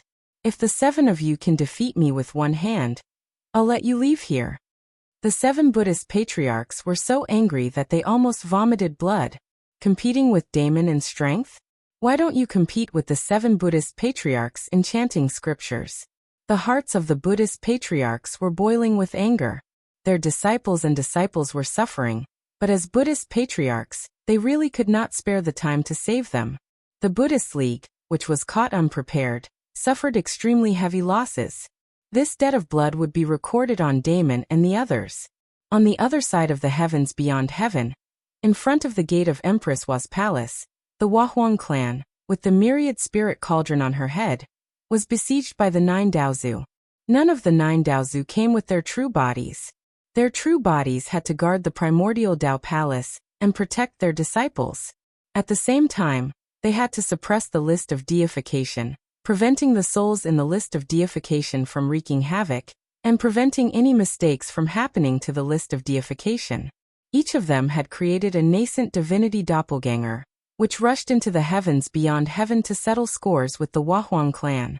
The Wahuang clan had schemed against them for so many years. Even the first disciple of Long Eyebrow Taoist Scarlet, was a spy planted by the Wahuang clan. Not to mention how many people in the Dao League were actually planted by the Wahuang clan in advance. The 9 Daozu gnashed their teeth in hatred. Instead of cleaning up the mess and killing the fiend celestials of the 33 heavens, they came directly to the Wahuang clan. In the hearts of the 9 Daozu, they also had the idea of using the power of the fiend celestials to weaken the Buddhist League. After all, the 9 Daozu's true bodies were still guarding the primordial Dao Palace. No matter how powerful the fiend celestials were, they could not attack the Daoyu Ocean. However, the Buddhist League was different. The 7 Buddhist ancestors were entangled in the heavens beyond heaven, and 6 of the Great Grimoire Mountain's peaks had been breached. As long as the last peak, Mount Thunderclap, was breached, it would be the merciful and wonderful kindness of the Buddha. Therefore, the 9 Daozu doppelgangers each had 70% of their true body's strength. The 9 of them joined forces to besiege the Wahuang clan, but they did not spare any manpower to help the 7 Buddhist ancestors escape. In fact, as long as 2 or 3 of them were sent to suppress Emperor Huang Xianyuan and the rest, the 7 Buddhist ancestors could immediately escape the heavens beyond heaven and return to the Great Grimoire Mountain to take charge of the situation. However, the Daozu could not wait for more monks to die. They pretended that they did not see the 7 Buddhist ancestors' awkward situation, and only focused on besieging the Wahuang clan. The Dao ancestor naturally could not attack with sword light and lightning flashing in the sky. That kind of murderous method would embarrass them for no reason. The 9 Daozu trapped the Wahuang clan in the direction of the 9 palaces. They sat down cross-legged and recited the mantra of virtue and virtue. Word by word, each word turned into a lotus of different colors that drifted down. Each lotus contained an enormous power that an ordinary Dao-breaking expert could only obtain after cultivating for a period of time. The lotuses fell like grinding wheels, grinding away the Wahuang clan's defensive spirit light. The 10,000 spirit cauldron hovering above the Wahuang clan's head emitted beams of light to protect her, but the light was being ground away layer by layer. The 9 of them were attacking her together. Even though she had the 10,000 spirit cauldron, the original spirit treasure of Pengu world, she was still no match for the 9 Daozu. From time to time, the long-browed Taoist mocked the Wahuang clan. He claimed that he only wanted the Wahuang clan to give him justice, and he wanted the Wahuang clan to tell the 9 Daozu how many other people, like Scarlet Taoist, were hiding in the Dao League. The long-browed Taoist told the Wahuang clan clearly that this time, she had completely infuriated the 9 Daozu, and they had to suppress the Wahuang clan. With the power of the 9 clones, they could certainly suppress the Wahuang clan forever by sacrificing a supreme artifact of primal. When that time came, the Wahuang clan would still not be able to protect the human race, and the 9 Daozu could take their time to clean up the mess, kill all the fiend gods of the outer domains, and continue with the deification plan. Just as the long-browed Taoist was nagging, a flame rushed out of his back. Great horns suddenly flashed out from behind him, and gave the Taoist a hard kick on the back of the head. The Taoist howled miserably and fell forward, and the 9 palaces formation of the 9 Daozu disintegrated immediately. The Wahuang clan's eyes flickered with a bright gleam as the 10,000 spirit cauldron smashed the Taoist 108 times in a row, bruising his face and knocking out one of his teeth. Seeing that the 9 Daozu saints had joined hands to help, the 9 Daozu clones turned and fled without saying a word, quickly running to the side of the 7 Buddhist patriarchs. "Don't panic, senior brothers. We're here," cried the Taoist. The 7 Buddhist patriarchs were furious. "You're here now? What were you doing 2 years ago?" With a tacit understanding, both sides stopped fighting. With the 7 Buddhist patriarchs and the 9 Dao patriarchs working together, they had the upper hand in terms of magic power and cultivation base. If they really fought, not even the Wahuang clan and the saints of the Holy Alliance could do anything to them. But if the Wahuang clan really went all out and made things difficult for the 7 Buddhist patriarchs and the 9 Tao patriarchs, the Tao League and the Buddhist League would be in great trouble. After staring at each other for a long time, the Wahuang clan said coolly, "From now on, no Tao fusing expert is allowed to interfere in anything in Pangu world." The Daoist pondered for a moment, then nodded and said, "Even if the Ling dynasty supported by the Tao League takes the place of Diyu." The Wahuang clan sneered and said, "Why don't we just let them gamble on their own fate? You can't even interfere with these fiend gods from outer domains. If that's the case, your disciples can do whatever they want. As long as they have the ability, so what if Diyu is destroyed?" Both sides pondered for a long time, and then the 7 Buddhist patriarchs and the 9 Tao patriarchs agreed in unison. The saints of the Holy Alliance glanced at the smiling Wahuang clan, blinked their eyes, and nodded in agreement.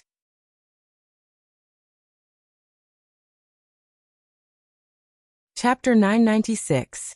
On the shore of the East Sea, on a large sandy beach, a black turtle shell, tens of miles in diameter, hovered above a clump of dark fiend flame like a huge wok. Tens of thousands of pitch-black metal stakes were buried on the sandy beach, and a large group of soldiers of the East Sea, clad in fully enclosed armors, were standing next to the metal stakes, shouting in a deep voice from time to time. These soldiers had twisted and ferocious skull masks on their faces, and their armors had sharp edges and strange lines, giving them an evil look. Furthermore, these armors were not forged from metal, but formed from some kind of living tissue. If one stared at these armors for a long time, one would have a feeling that these armors were slowly wriggling, sending a chill up one's spine from the soles of one's feet. When Wuxia returned to the East Sea city, he saw this strange scene on the sandy beach outside the city. It had been nearly 10 years since he last returned to the East Sea city, and Wuxia was shocked. How could there be such a group of strange soldiers in the East Sea? Every metal stake on the sandy beach was guarded by tens of soldiers, and there were at least 1 million of these soldiers in strange armors on the sandy beach. What they were cultivating was not the real cultivation technique of the human race, but some kind of evil divine ability that was a mixture of puppet fiend cultivation technique and human cultivation technique. Wuxia opened his primordial Dharma eyes and gave them a glance. The fleshly bodies of these soldiers had transformed into strange half-living, half-dead, half-illusory and half-real existences. He took out the Book of Life and Death and shone it on these soldiers, and all their information was sent back to him. Their lifespan was still limited, but their lifespan had been extended from about 100 years to 3 periods. On top of that, they did not consume any spirit fruits or medicines, and this was all caused by the cultivation technique they were cultivating. Their souls had become incredibly strong, and their half-illusory bodies had basically merged with their souls, giving them a powerful magic power that human soldiers lacked. What shocked Wuxia even more was that the souls of these soldiers had formed an organic whole like the internet. Their souls were connected as one, which gave them a very strong divine sense attack and defense, as well as an impeccable combination of attack and defense. When over 1 million soldiers were connected, their souls could almost withstand the divine sense attack of a primordial expert. Wuxia could not help but grimace.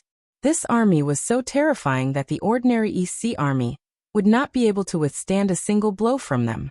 As for their armors, they were wriggling like living creatures, filled with an immense evil aura, and had all kinds of profound secrets that even Wuxia could not see through.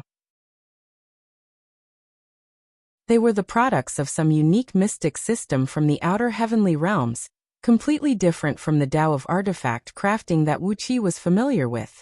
Tens of thousands of fiend gods from the outer realms were tied to the metal stakes, but now, these cruel and violent fiend gods were crying like lambs, wailing and begging for mercy in all kinds of dialects.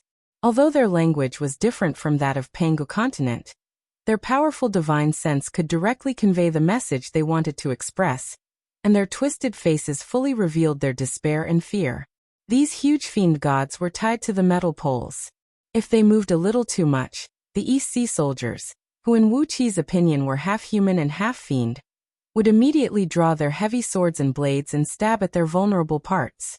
Many fiend gods had their genitals and eyes cut off or stabbed blind. Weeping and trembling, they knelt on the ground like frightened rabbits, not daring to struggle or move. Wuqi looked blankly at the tens of thousands of fiend gods who were being tortured. What were they doing? How did these unlucky fools get here before the fiend gods from the outer domain invaded Pangu continent? Just as he was wondering, a chuckle rang out. A beam of colorful light emerged over the huge black turtle shell, and Wuxia revealed herself triumphantly. Slaves, take out the hearts and blood of these poor little things. Be careful, and if you dare to waste even a drop of blood, I'll send you to the Earth Fire Fiend Cave, and burn you for 3 years in order to temper your body. Amidst a clanging sound, swords and knives were drawn. Tens of thousands of fiend gods howled miserably as their chests were cut open, and their hearts were taken out. These fiend gods had a strange body structure.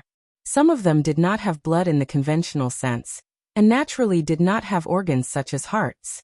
So the soldiers removed their energy cores, then squeezed their bodies with some strange method, squeezing out the viscous fluids that emitted strong energy fluctuations in their bodies. Hundreds of thousands of hearts and cores, which were strangely shaped and emitted all kinds of strange flavors of sourness, sweetness, bitterness, spiciness, and stench, were thrown into the black turtle shell, while streams of viscous, colorful blood and body fluids flew into it as well. The fiend flame burned the huge turtle shell, and the strong heat boiled the blood, turning it into a strange dark green color. Gradually, the hearts and cores melted in the blood. Wuqi was amazed at the sight. Tens of thousands of celestial fiends actually had hundreds of thousands of hearts and cores, and some special species even had aorta that looked like sweet potato vines dangling from their bodies, with hundreds of hearts hanging from them. Coupled with the memories of Yuan Ling in his previous life, this was the first time Wuqi had seen such a strange race of fiend gods. A large number of cores and hearts melted, and the fiend flame rose. In just a couple of minutes, the blood, hearts, and cores that filled the turtle shell were melted into a pitch-black, jelly-like object. Wuxia proudly cast a few incantation gestures that were filled with an evil aura. A green flame emerged out of nowhere, circling around the jelly-like object and burning it for a while. A strange and extremely attractive aroma rose slowly. Smelling this aroma, Wuqi actually had an uncontrollable desire of hunger. Hunger. Wuqi paused for a long while. What was Wuxia doing? Hiding in the clouds, Wuqi looked down with great interest. Wuxia clapped her hands proudly. Under the burning of the green flame, the jelly-like object gradually turned colorful and transparent, quivering like a jelly. The jelly was about 7 to 8 miles in diameter. She pouted her little mouth and blew a sharp whistle. Dragon cries rang out one after another. 3,600 little jade dragons, each about 10 feet long, took the lead, followed by 3,600 little golden dragons, 3,600 little silver dragons, 3,600 little white dragons, and 3,600 little black dragons. A total of 18,000 little dragons came whistling over while riding on the gales. The Xiaoyalong in the front was about 10 feet long, while the bigger ones were about 2 feet long, while the smaller ones were only about 1 foot long. Nevertheless, they were all full of spirit power, showing their fangs and brandishing their claws, and releasing a strong dragon aura. These little guys swooped over like a swarm of locusts, nodded excitedly at Wuxia, then threw themselves onto the huge jelly with drool dripping from their mouths, opened their mouths, and began to devour it. Wuqi was dumbfounded. If he was not mistaken, these little dragons should be Ao Buzin's children, right? Apart from those Xiaoyalong, how did he produce so many offspring in the past few years? If these little dragons were born to immortal jade bone, how could there be so many species? If they were not born to immortal jade bone, then where did Ao Buzin hook up with so many women in the past 2 years? Slowly drifting down from the clouds, a few alert little dragons discovered Wuqi at once. They opened their little mouths and let out childish but fierce dragon roars, ready to attack Wuqi with flames and thunderbolts. Fortunately, Wuxia discovered them quickly. She scolded them, then threw herself into Wuqi's arms excitedly and said, "Demon King, you're back? Qixia is preparing rations for these little guys. They eat rotten fish and stinky shrimps all day long, yet they don't grow any taller. It's been so many years, but why are they still like loaches?" That old lecher doesn't even care about his children. Look at how thin they are. Wuqi patted Yixia's head and glanced at the little dragons. He could not help but be shocked again. Yixia's method was really unimaginable. The rich devil aura in these little dragons had merged with the dragon aura, turning into an aura that was even more powerful and vicious than their original dragon aura. He did not know what Wuxia had done to them, but these little dragons actually carried a trace of the aura of heavenly ghosts, and their bodies seemed to be able to travel through space at will. Looking at these little dragons in astonishment, Wuqi asked, "What did you feed them?" Wuxia tilted her head, and was about to tell him about the various ingredients and effects she had fed these little dragons over the years, when a beam of colorful light flew over from the side. In a flash, Princess Zhonglu was already at Wuqi's side. Holding Princess Zhonglu and Wuxia in his arms, Wuqi summoned a cloud and enveloped the three of them. They hugged for a moment and slightly eased the lovesickness after not seeing each other for 10 years. After a moment of silence, Wuqi looked at Princess Zhonglu and asked in a low voice, "What's the matter? You seem to have something on your mind." Princess Zhonglu nodded and said in a deep voice, "The armies of the 6 states have all been given to Diyu, grandfather, and the other emperors of the 5 states. They..." Wuqi's expression changed slightly. The armies of the 6 states had all been given to Diyu? What kind of joke was this? It had taken Wuqi a great deal of effort to train up such a huge and elite army in the East Sea. When the 6 states divided their forces, 6/7 of the East Sea's military strength was given to them. But now, the armies of the 6 states had all been given to Diyu? Wuqi scanned Panga continent with his divine will. Combined with all the clues he had found, he pondered silently for a while, and soon he had figured out 90% of the cause and effect. Damn it, they are all the reincarnations of the 3 sovereigns and 5 emperors. Why did I happen to run into them? Yingzheng, the emperor of Qin, was the reincarnation of Emperor Xuanxiu. Wuji, the emperor of Wei, was the reincarnation of Emperor Ku. Chu Ping, the emperor of Chu, was the reincarnation of Fuxi. Tianwen, the emperor of Qi, was the reincarnation of Emperor Yao. Zhao Sheng, the emperor of Zhao, was the reincarnation of Swerin. What made Wuqi speechless was that Yin Dan, the emperor of Yin, was the reincarnation of Emperor Shun. But no matter how Wuqi looked at it, Yin Dan did not have the demeanor of Emperor Shun. Could you imagine the sacred Emperor Shun hiring assassins to kill people? That was exactly what Yin Dan had done. A few years ago, the 6 sacred emperors suddenly comprehended the various things of their past lives, and their divine abilities had reached an incredible level. At the same time, Wuqi was crafting the Book of Life and Death and the soul-hooking brush in Greathorn's lair, and did not have time to respond. After handing over all the people and armies of the 7 states to Diyu, the 6 sacred emperors came to the East Sea to persuade Princess Zhonglu not to act rashly. Even Wuxia did not dare to disobey their joint forces, and could only watch as Diyu's power was revived. The return of the sacred emperors to Diyu had boosted the morale of Diyu's people, and the power of the Ling dynasty and the Shizo dynasty had plummeted. Wuqi frowned and breathed a deep sigh. If all 6 of them are reincarnations of the sacred emperors, then what am I?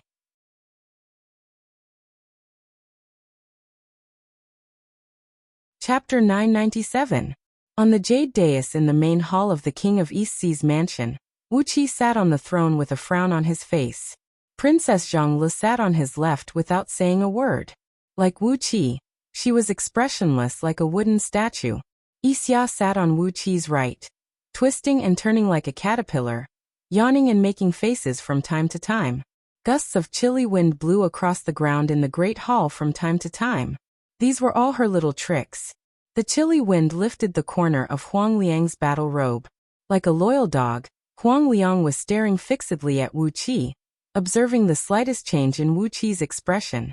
If Wuqi gave the order to attack at this moment, Huang Liang would immediately bring the army of the East Sea and tear everyone in that target to pieces. Beside Huang Liang, hundreds of generals trained by the East Sea were also staring at Wuqi with solemn eyes.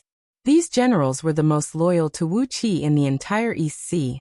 To them, Wuqi was like a teacher and a father, and it was Wuqi who had given them the strength and power they had today. The chilly wind lifted Lu Qingfeng's robe at the same time. Lu Qingfeng, who was frowning as well, sighed softly. He was surrounded by many civil officials of the East Sea. These civil officials were the elites in political affairs that the East Sea had cultivated over the years. But after all, the natives of Panga continent were simple and honest, and they were not as quick-witted as the civil officials of the 6 states. But now that the forces of the 6 states had all been withdrawn and merged into DU, and all the civil and military officials of the 6 states were under DU's control, the only thing they could do was to promote these civil officials of the East Sea to many positions in a hurry. Fortunately, Wuxia had taken precautions and used Dark Ean's celestial tower to accelerate time, to train tens of millions of civil officials in the East Sea. So, after the sudden incident of the 6 states, the administrative system of the East Sea was not greatly affected. Batches of new soldiers had also been trained in the underground spirit caves, barely filling the gap in the military power of the East Sea after the 6 states merged into DU. But these newly trained soldiers had not gone through any battle, so their overall strength was far inferior to the original army of the East Sea. Fortunately, Wuxia had trained millions of half-fiend and half-human soldiers for the East Sea with the means of the Fiend League. This army was brutal, and had an amazing fighting capacity. Especially when their souls were controlled by Wuxia. There was absolutely no problem in their loyalty. After the incident of the 6 states, the Fiend army of the East Sea took the initiative to attack the territory of the Ling dynasty, slaughtering 3,000 major cities of the Ling dynasty.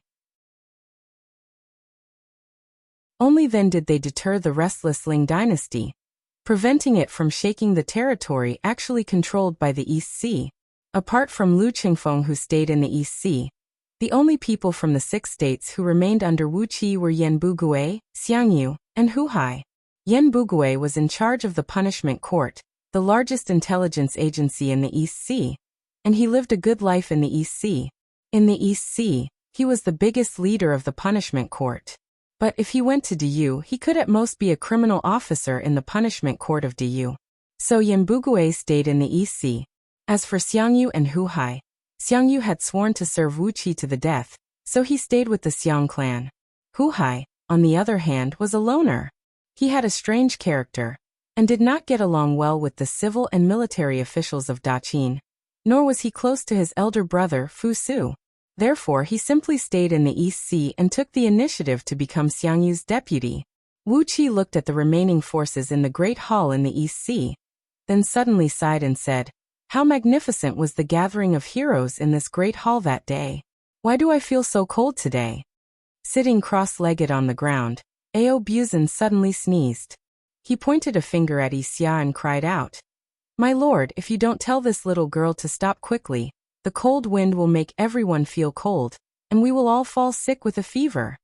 Immortal J-Bone and a few other female fiend immortals sat around Ao Buzan, looking at Ao Buzan with a smile on their faces. Immortal J-Bone was subdued by Ao Buzan years ago, and during the 10 years when Wuqi was concentrating on refining treasures, Ao Buzan had a few more powerful female fiends around him, and his offspring had grown several times stronger.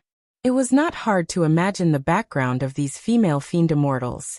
After listening to Ao Buzan's complaint, Wuqi patted Wuxia on the head. Wuxia immediately sat up straight, and withdrew the cold wind in the great hall. A little annoyed, he rose to his feet and walked down the jade platform. After pacing back and forth in the great hall, Wuqi snorted coldly and said, "These majesties are too outrageous. Even if they are the reincarnations of saint emperors, it's fine if they go back to DU by themselves, but why do they have to bring so many people back with them? I don't mind those ordinary people, but my East Sea army. Since when did the East Sea become DU's training camp?" Huang Liang took 2 steps forward and bowed to Wuqi. "Your Highness, the soldiers of the East Sea are very loyal to you. At least 99% of them will flee back to the East Sea at your command." Lu Qingfeng added, "But this way, we will have shed all pretense of cordiality with DU." Wuqi gently rubbed his cheeks with both hands and murmured, "This face. TSK, it will happen sooner or later, right?" But now that the 6 of them have returned to DU, the details of the East Sea will be known. This is going to be a headache. After carefully pondering for a while, Yandan and the other 5 knew quite a lot about the East Sea. Fortunately, They did not know about the underhand sect and the Buddhist dojo that Beiji presided over. Even if they did hear about it, they would not know too much about it. Wuqi still had some trump cards he could play, but it was still a very uncomfortable thing. Wuqi felt that Du had probably found out the color of his underwear. Just as he was hesitating whether he should follow Huang Liang's suggestion and recall the East Sea soldiers who were absolutely loyal to Wuqi, a general on duty in the prince's mansion strode into the great hall. He cupped his fists at Wuqi and said, "Your Highness, there is an old woman outside the door who wishes to see you." The general said hesitantly, "The woman is dressed in rags and looks like an ordinary woman. But no matter how hard the guards at the door try to chase her away, they can't do anything to her." Wuqi was stunned. His divine sense, which had reached the level of Dao fusing, quickly shrouded the front door of the prince's mansion. He did not purposely conceal his aura. When the divine sense of a Dao fusing realm was released, an ordinary person would not be able to detect anything unusual. However, in the eyes of the mighty figures above the Tai realm, it would be a vast expanse of majestic purple gas that quickly shrouded the entire prince's mansion. The faintly discernible suppressive aura made everyone hold their breath, not daring to make a sound. Sitting on the throne, Wuxia clenched her fists in excitement. She murmured, "The demonic king really did not disappoint Wuxia. It has only been a few years, but his divine sense has already surpassed Wuxia's by so much. A few years ago, the demonic king was still being beaten by Wuxia, but now, Wuxia is far inferior to him." In front of the king of East Sea's mansion, an old woman about 5 feet tall, dressed in rags and holding a bamboo basket, stood trembling in the middle of the gate. She squinted her eyes and peered into the prince's mansion. Hundreds of guards of the prince's mansion had formed a circle around her. Each of them was baring their fangs and brandishing their claws, but they could not move at all. Clearly, they wanted to drive the woman away, but they were restrained by someone with a restrictive spell. Under the divine sense of ordinary people, this woman was just an ordinary old woman. Even Princess Zhonglu and Wuxia did not notice anything unusual. But under the divine sense of Wuqi, he could see that every thread on the old woman's clothes was emitting thousands of rays of light.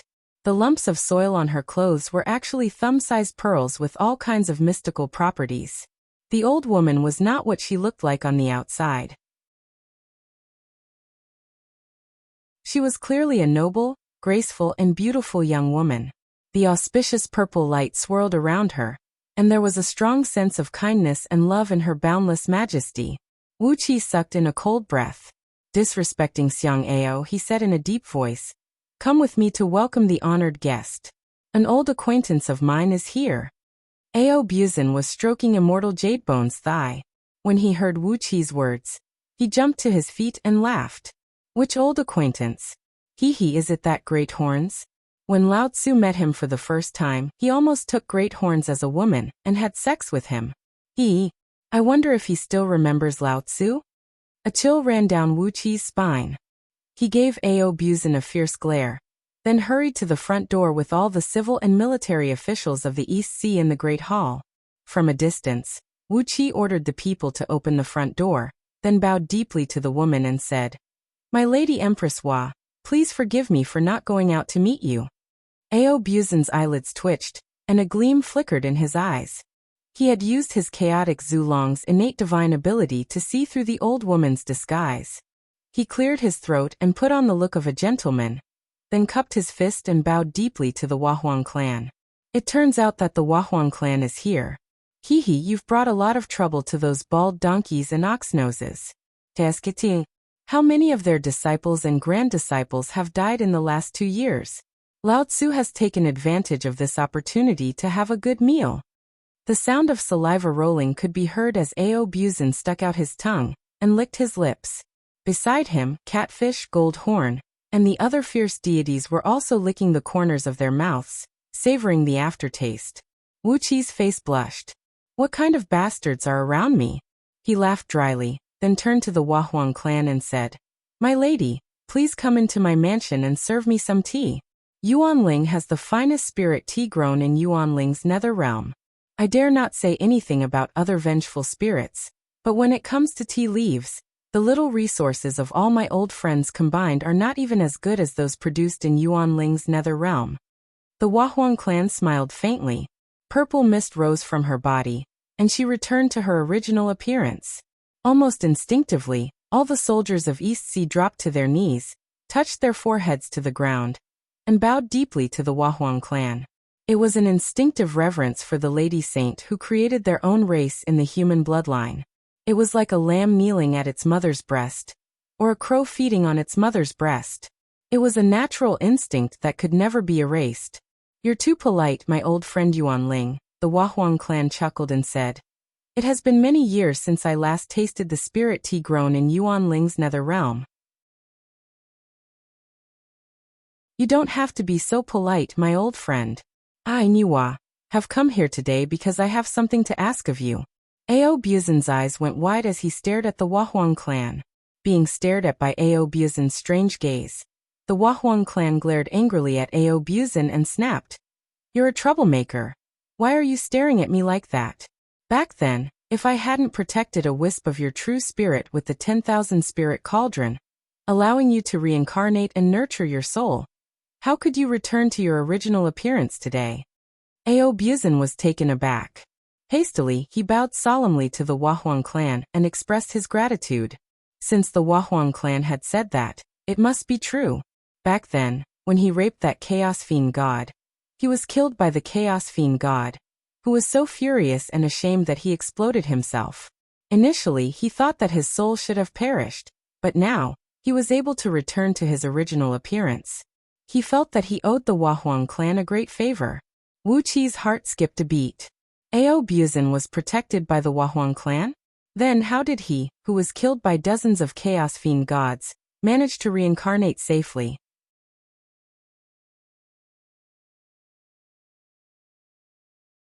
Chapter 998. In the main hall of the King of East Sea, 2 thrones were placed on the left and the right. Wahuang clan sat on the seat of honor, while Wu Qi sat on the seat of honor. Princess Zhonglu and Yixia were boiling water and making tea, while Ao Buzan and the others stood respectfully in the hall, without making any sound. Ao Buzan owed Wahuang clan his life. Although he was a bit of a bastard, he valued kindness very much. And that was the reason why he had been serving Wu Qi as his master. Wahuang clan had saved his life, so he naturally had to show respect to her. As for the others, Lu Chengfeng and the others were pure human beings, and they naturally admired and respected Wahuang clan. Immortal Jadebone and the other female immortals under Ao Buzan's control knew about Wahuang clan's background, so they dared not to show any disrespect to her. Holding the translucent jade cup and taking a sip of the fragrant tea, Wahuang clan nodded in satisfaction, smiled and said, "It's indeed a supreme tea. The few divine teas in Empress Wa's palace are far from being comparable to it. Has Yuan Ling, my old friend, taken back Yuan Ling's nether realm?" Wu Qi slowly nodded and said in a deep voice, "Indeed, it has been taken back. Fortunately, no one has broken into Yuan Ling's nest these years. Everything in it is still intact." Wahuang clan smiled and didn't say another word. She tasted the tea with an appreciative smile, and Princess Zhonglu poured her a new cup of tea. After 3 cups of wine, Wu Qi asked, "Back then, in the depths of the chaos, in front of the ancient holy palace, Yuan Ling was attacked by the 7 Buddhist patriarchs, the 9 Tao patriarchs, and over 30 chaos monsters. He thought that he would die for sure, but luckily, he escaped into the reincarnation of Pangu world, and survived Yuan Ling. Do you know why?" Putting down the teacup, Wahuang clan nodded and said, "Back then, Saint Pangu had just created the Pangu world. His soul and 90% of his life force transformed into the 10,000 spirit cauldron, which Niwa found. The 10,000 spirits cauldron was the original spirit treasure of Pangu world. In Pangu world, it had countless magical uses. Niwa just happened to preserve a trace of my old friend Yuan Ling's true spirit, and send it into samsara. You don't need to mention such a trivial matter." Sitting down, Ao Buzan laughed out loud and said, "Hehe, Wahuang clan is indeed a Wahuang clan. You don't need to mention the life-saving grace of Lao Tzu." Glaring at Ao Buzan in anger, Wahuang clan continued blandly, "My old friend Yuan Ling doesn't need to owe Niwa a favor. But you lecherous dragon, back then, Niwa was soft-hearted and saved you. If I had known that you were still evil, I would have let you fly back to Pangu world. Now you've been causing trouble everywhere. You should just return the favor to Niwa. Ao Buzin didn't say another word. He felt that this was unfair. Why do I have to return the favor? Putting down the teacup, Wuqi nodded and said, Empress Hua, Holy Mother, please be frank. If there's anything that Yuan Ling can do to help, he will certainly help. Hua Huang clan remained silent for a while, then stood up, bowed to Wuqi and said, In this case, Niwa will be shameless. Wuqi stood up and bowed back, then said straightforwardly, But Empress Hua, please understand that Yuan Ling's cultivation is limited, and he's not capable enough. If it's just a small favor, just mention it, and you can help as many times as you want. But if you want Yuan Ling to fight those few old bastards, haha, let's talk about it after Yuan Ling fuses with Dao. Covering her mouth, Hua Huang clan laughed and said, My old friend Yuan Ling used to be so straightforward in the past. How did he become so cunning now? Shaking her head with a smile, Hua Huang clan said in a low voice, Of course I won't trouble my old friend Yuan Ling too much. But, Yuan Ling, please agree with me. Now that the 7 Buddhist patriarchs and 9 Tao patriarchs are fighting for the destiny of the human race, and trying to use it to help them break through the current shackles, before the fate of the human race is settled, my old friend Yuan Ling, please don't make things difficult for Du. Wuqi pondered for a long time, then nodded slowly and said, If they don't make things difficult for me, I won't make things difficult for them. The 6 divine emperors have actually reincarnated countless times in the mortal world. My lady's means are really unpredictable. Hee, those soldiers and horses are a gift from Yuan Ling, but you can't provoke me, or I'll definitely fight back with all my strength. Smiling, Hua Huang clan nodded and said, How dare they? After all, my old friend Yuan Ling and Zhuanshu are father and son-in-law. From now on, the East Sea will be independent from Du. You can form your own kingdom or sect. In any case, the eastern region of Pangu continent will belong to you from now on. Hua Huang clan deliberately mentioned the father-in-law and son-in-law. Wuqi blushed and kept cupping his fist and begging for mercy from Hua Huang clan.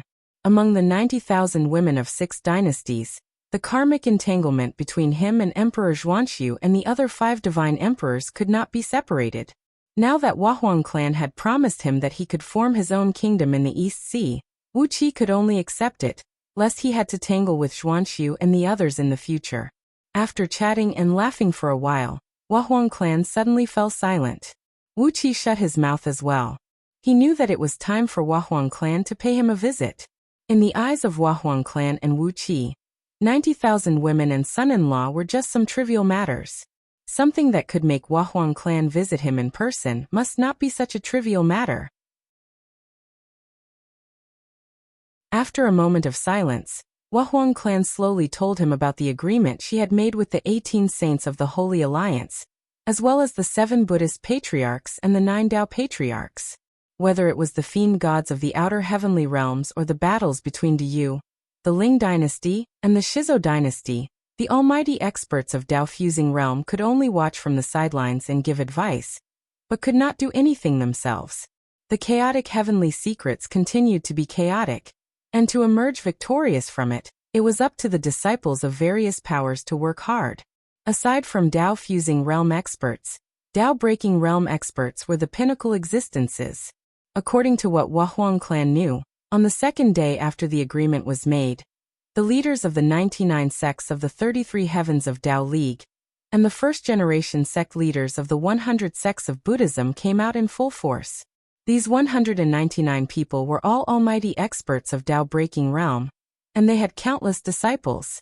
For example, the current Lord Buddha of Buddhism, Amitabha, was merely a disciple of the Heart sect, the first sect among the 100 sects of Buddhism. However, Tao-breaking grandmasters could not do anything themselves. Most of the schemes and battles were presided over by the almighty experts of Tai realm, while the Golden Immortals and Heaven Immortals carried out all the strategic planning. It was like a chaotic chess game. The players were already in position, busily deploying troops and arranging chess pieces.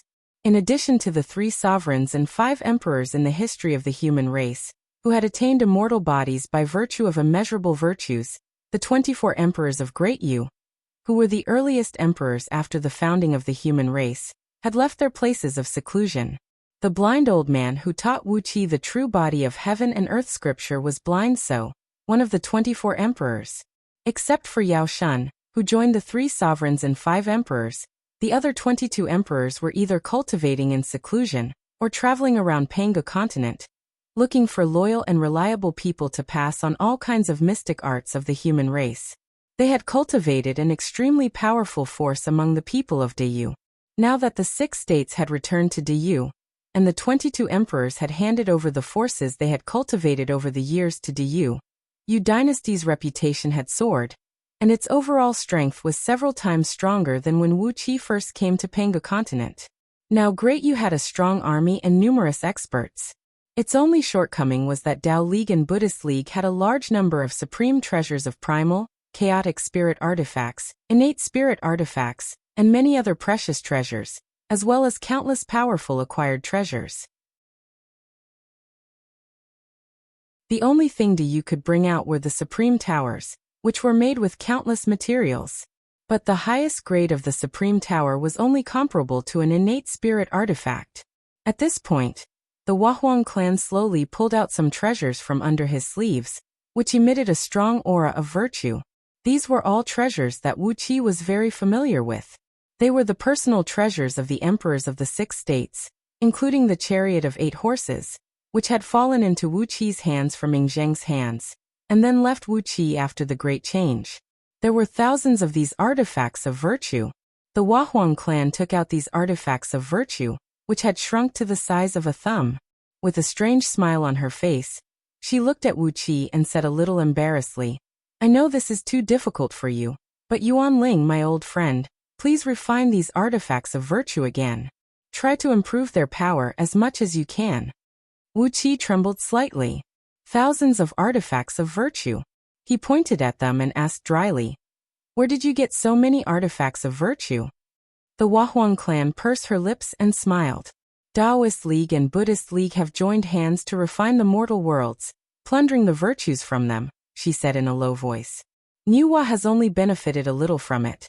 The emperors of Deyu were all sent into the mortal worlds by Niuhua after their lifespans came to an end, allowing them to accumulate great virtues. Naturally, these artifacts of virtue were created. Speaking of which, this is all the credit of the 7 Buddhist patriarchs and 9 Tao patriarchs. Wuqi gave the Wahuang clan a quick glance. She was so skillful in using others to lay eggs. He wondered what the 7 Buddhist patriarchs and 9 Tao patriarchs would think if they knew the truth. But with so many artifacts of virtue, the last shortcoming of Deyu would no longer exist. As long as Wuqi could refine these artifacts of virtue a little stronger, those treasures of Taoist League and Buddhist League would definitely suffer greatly when they encountered them.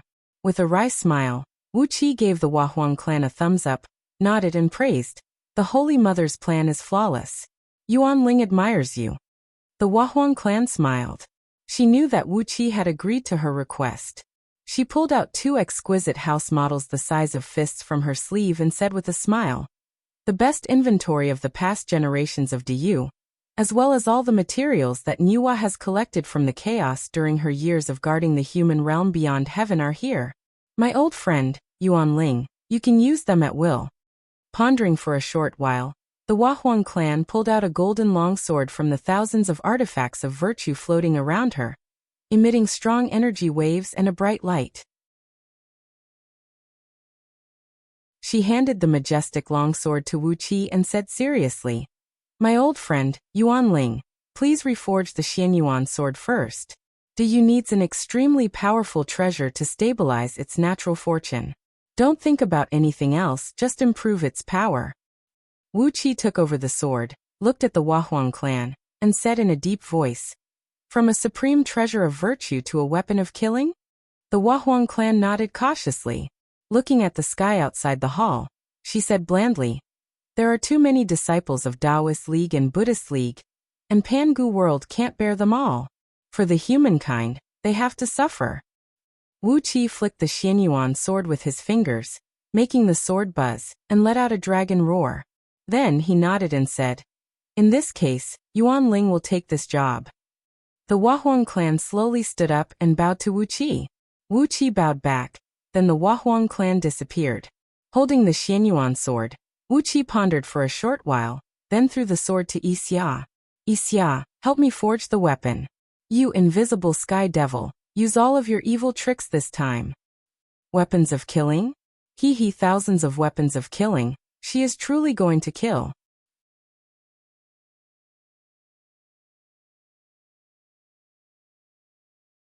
Chapter 999. At Huahuang clan's request, Wuqi went into seclusion once again. With his half-step Dao-fusing cultivation base, he could barely accelerate the flow of time in Dark Yin Celestial Tower to 1,000,000 times, but it would take too much energy. But the last thing a cultivator of Scroll of Stealing feared was the consumption of energy. As long as he prepared enough resources in advance, Wuqi could keep the flow of time 1,000,000 times faster than in the underground spirit cave in East Sea City. All the higher-ups of East Sea had followed Wuqi into the underground spirit cave to assist Wuqi in artifact crafting. Although they said they were assisting Wuqi, in fact, they were just providing some insignificant true flame for Wuqi to use. Meanwhile, Wuqi would activate the heaven refining cauldron to refine and purify their true flame, then mix it with his own understanding of the heavenly Tao and give it back to them. This was equivalent to Wuqi forcibly improving their cultivation base with the method of imbuing them with wisdom. Even the so-called rapid progress paled in comparison to this speed of improvement. As time went by, the overall strength of East Sea gradually grew stronger. During this period, Wuqi came out a few times, and so did the other higher-ups of East Sea. Each time, they only spent a few days dealing with the affairs of East Sea, and then returned to the underground spirit cave to continue their cultivation. When Wuqi came out for the first time, he simply issued an edict to the territory of East Sea. The whole East Sea broke away from Diyu and formed a kingdom of its own. The name of the kingdom was Yanhuang, which was exactly the same as the name of the kingdom of the human race in the world in his body. Wuqi himself did not delve into the name of the kingdom. But when the news that the East Sea had formed a kingdom of Yanhuang spread, the Yellow Emperor Xianyuan and the Yen Emperor Shenong were stunned for a long time. They had counted on their fingers many times, but they could not figure out why Wuqi would name his kingdom like this. Only Huahuang clan smiled. The fact that Wuqi named his kingdom Yanhuang meant that the kingdom's destiny was connected to the Yellow Emperor and the Yen Emperor. If Diyu was defeated in the future, Diyu's destiny would be inherited by Yanhuang Kingdom, and the destiny of the human race would not be taken by Tao League or Buddhist League. Conversely, if Yanhuang Kingdom was destroyed by the Ling dynasty or the Shizo dynasty, it would still belong to the human race, and no outsiders would benefit from it. When Yanhuang was founded, its political structure was exactly the same as Great Yu's. Wuqi was a lazy man, and he did not want to change the social structure or political system. That kind of laborious work was not suitable for him.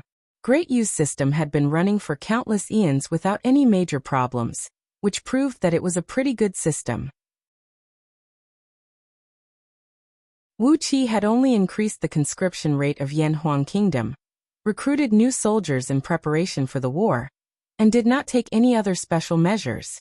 That was all he had done on the surface, but secretly, Wuqi had been constantly transferring the troops of Yanhuang Kingdom from his inner world to Pangu continent.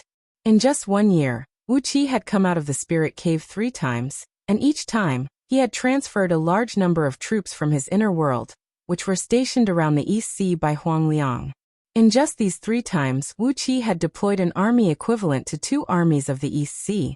During this 1 year, the situation on Pangu continent was so turbulent that even the most ordinary mortals could sense that something was wrong. First of all, Wanling City, the capital of the Ling dynasty, avoided the East Sea and moved from the eastern border of Diyu to the south. Kamhart City, the capital of the Shizo dynasty, was also moved to the south. The capitals of the 2 dynasties faced each other from a distance, staring at the southern territory of Diyu like 2 fierce tigers, ready to pounce. Meanwhile, Great Wu, supported by Wuqi, had shrunk its defense line again and again, putting on a weak and powerless appearance. Diyu began to deploy a large number of troops on the southern border. With the huge army trained by Wuqi, Diyu had a lot more room to mobilize. In the past, a small military town might only be garrisoned by 100 men, but now, even the smallest military town was garrisoned by thousands of soldiers. For a time, Dayu's military strength was so strong that the Ling dynasty and the Shizo dynasty dared not to act rashly. But Dayu's southern territory was in a state of panic, with several powers flaunting their military strength all day long. The sound of a single drum made of dragon skin could travel tens of thousands of miles. And if tens of thousands of such drums were beaten at the same time, the sound of a mighty army could travel tens of millions of miles away, shattering mountains and rocks like a thunderclap. War drums rumbled and hoofs pounded. There were very few ordinary people in Dayu's southern territory, as most of them had been moved to the north by Dayu. Emperor Haozuan personally presided over Dingnan City, an important city in the southern territory, putting on a posture of confrontation with the Ling dynasty and the Shizo dynasty. The stances of the three powers were extremely tough, and Great Wu was like a rabbit in front of three tigers. Because of the confrontation, Great Wu had a chance to catch its breath and develop. Giguzi and MOD did not return to Dayu with the people of the 6 states. They had promised Wuxia to support Great Wu, and they had done their best for Great Wu. With their help, Great Wu did not seem to be a match for any of the powers, but if Dayu attacked them in a hurry, they might be badly wounded. In the past year, all the powers had been training their armies and preparing for the war. Although there was no real war yet, all kinds of rumors and prophecies had spread all over the world. For example, they said that Emperor Haozuan was tyrannical and killed his courtiers. For example, they said that Zhang Tingyun was dissolute and raped his own sister. For example, they said that Emperor Wugo was shameless and immoral, and held open meetings in public every day. All kinds of bizarre and jaw-dropping rumors were flying everywhere. Even the people at the bottom of the social ladder would discuss the affairs of their emperors and the emperors of other dynasties during their meals. The vivid details were enough to make Emperor Haozuan and the others vomit blood. Even Wu Tianming, the most honest and dutiful of them all, was hit by the arrows. He was living a peaceful life in Great Wu, but some power had made the first move. Rumors that Wu Tianming was a mentally retarded son of a close relative and was not qualified to preside over a kingdom had spread throughout Great Wu with the wind. The rumors were so fierce that Wu Tianming's father, the emperor, had given birth to Wu Tianming after drinking too much and having an affair with his niece. Every position, every posture, and every movement of his father were described in great detail. As for whether Wu Tianming's father had this niece or not, who would care? Wu Tianming, fuming with rage, immediately sent out countless spies of Great Wu to spread the colorful rumors cooked up by the court scholars to the other 3 dynasties. In these heartbreaking articles, the reason why the Ling dynasty and the Shizo dynasty suddenly dispatched troops to Dayu is known to all the people of the 3 dynasties. Zhang Tingyun and Emperor Wugo had fallen in love with Emperor Haozuan at the same time, and they had sent out a huge army to break into Dingnan City and snatch their beloved Emperor Haozuan back to their country. It was said that Zhang Tingyun had not been intimate with his concubines and palace maids for years because of Emperor Haozuan, and the reason why Emperor Wugo had held an open meeting was that Emperor Haozuan had rejected his proposal. That had dealt the emperor a heavy blow, and that was why he had done such an outrageous thing. Because of the emotional entanglement between Zhang Tingyun, Emperor Wugo, and Emperor Haozuan, none of them was fit to be the human emperor. Emperor Haozuan, as the current human emperor of Dayu, had shown his face in public to flirt with women. This was simply ruining the human wheel. How could he be qualified to rule Dayu? Emperor Haozuan, Zhang Tingyun, and Emperor Wugo were so angry that they almost coughed up blood. It did not take long for a new round of rumors cooked up by the Ling dynasty and the Shizo dynasty to spread across Pangu continent like a plague. In the new rumors, Wu Tianming had become the illegitimate son of Emperor Haozuan and an important minister of Dayu. As for how Emperor Haozuan had fathered Wu Tianming with an important minister of Dayu, who was also a man, such a technical question was not within the scope of the rumors. Amidst the wave of rumors, Dayu had suffered a great loss. It was fine to have the generals of Dayu, who were all muscles for brains, draw their blades and hack people, and the oracles of Dayu, whose blood was replaced by ghost energy, curse and kill people. But it was too difficult for the civil and military officials of Diyu to rack their brains to come up with all kinds of rumors to fight back. Fortunately, Diyu had the civil and military officials of the 6 states who had submitted to it. Emperor Haozuan, who was so angry by the rumors, promoted the civil and military officials of the 6 states to be the chief officials of the newly established imperial palace of Diyu, who were responsible for all the official affairs related to Diyu's literary talent. Zhang Yi, Su Qin, Lin Xiangru, and other glib-tongued civil and military officials swarmed forward, spreading rumors and prophecies like a storm. The deadly rumors swept across the entire Pangu continent, through the teleportation formations constructed by the officials of Diyu. It was said that when the rumors cooked up by Su Qin, Zhang Yi, and Lin Xiangru came out, even Emperor Wugo, whose state of mind had reached the state of being as calm as a dry well, was so angry that he coughed up blood and smashed a palace to pieces. Amidst the endless attack of rumors, the monarchs of Diyu, the Ling dynasty, the Shizhou dynasty, and Great Wu plummeted in reputation. In the eyes of outsiders, these 4 rascals had become a bunch of bastards who were worse than dog shit. How could they be qualified to be the human emperor? As the saying goes, kill 1,000, lose 800. In this wave of rumors, all 4 states suffered serious losses, and none of them emerged victorious. The enmity between the 4 states continued to ferment amidst such rumors. Middle-scale conflicts began to break out on the borders, and the number of casualties soared from thousands to tens of thousands every day. Everyone knew that a great war was imminent. Whether it was the Tao League or the Buddhist League, they could not tolerate the situation to continue like this. All they needed was a fuse to detonate the entire southern region. But no one was willing to be the fuse, because the current situation in the southern region had attracted the attention of all the almighty experts of the realm of Tao fusing. Even the fiend gods who were wreaking havoc in the outer heavenly realms did not attract such attention. Anyone who triggered the war was likely to be schemed against and retaliated by the almighty experts of the realm of Tao fusing. So, who dared to take the lead? But there was a kind of people in the world who were not afraid of death.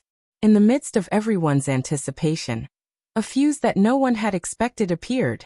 Burping and humming a little tune, Ao Buzan rode a dark cloud and sneaked into the southern region. Goddess Nuwa, the Yellow Emperor, the Flame Emperor, the 7 Buddhas, the 9 Taoists, and the 18 Saints, the supreme beings of the Pangu world, all focused their attention on Ao Buzan at the same time. Ao Buzan, who rode a dark cloud all the way, shivered all the way. He grumbled and grumbled, not knowing where that inexplicable feeling in his heart came from. After carefully searching for a long time, he still could not find the source of that feeling. Ao Buzan could only blame it on the fact that he had spent too much time with immortal Jade Bone last night, and had damaged his vital energy. 9 times a night is enough from now on. 18 times is really too much for the body. Sneezing, Ao Buzan sneaked all the way south.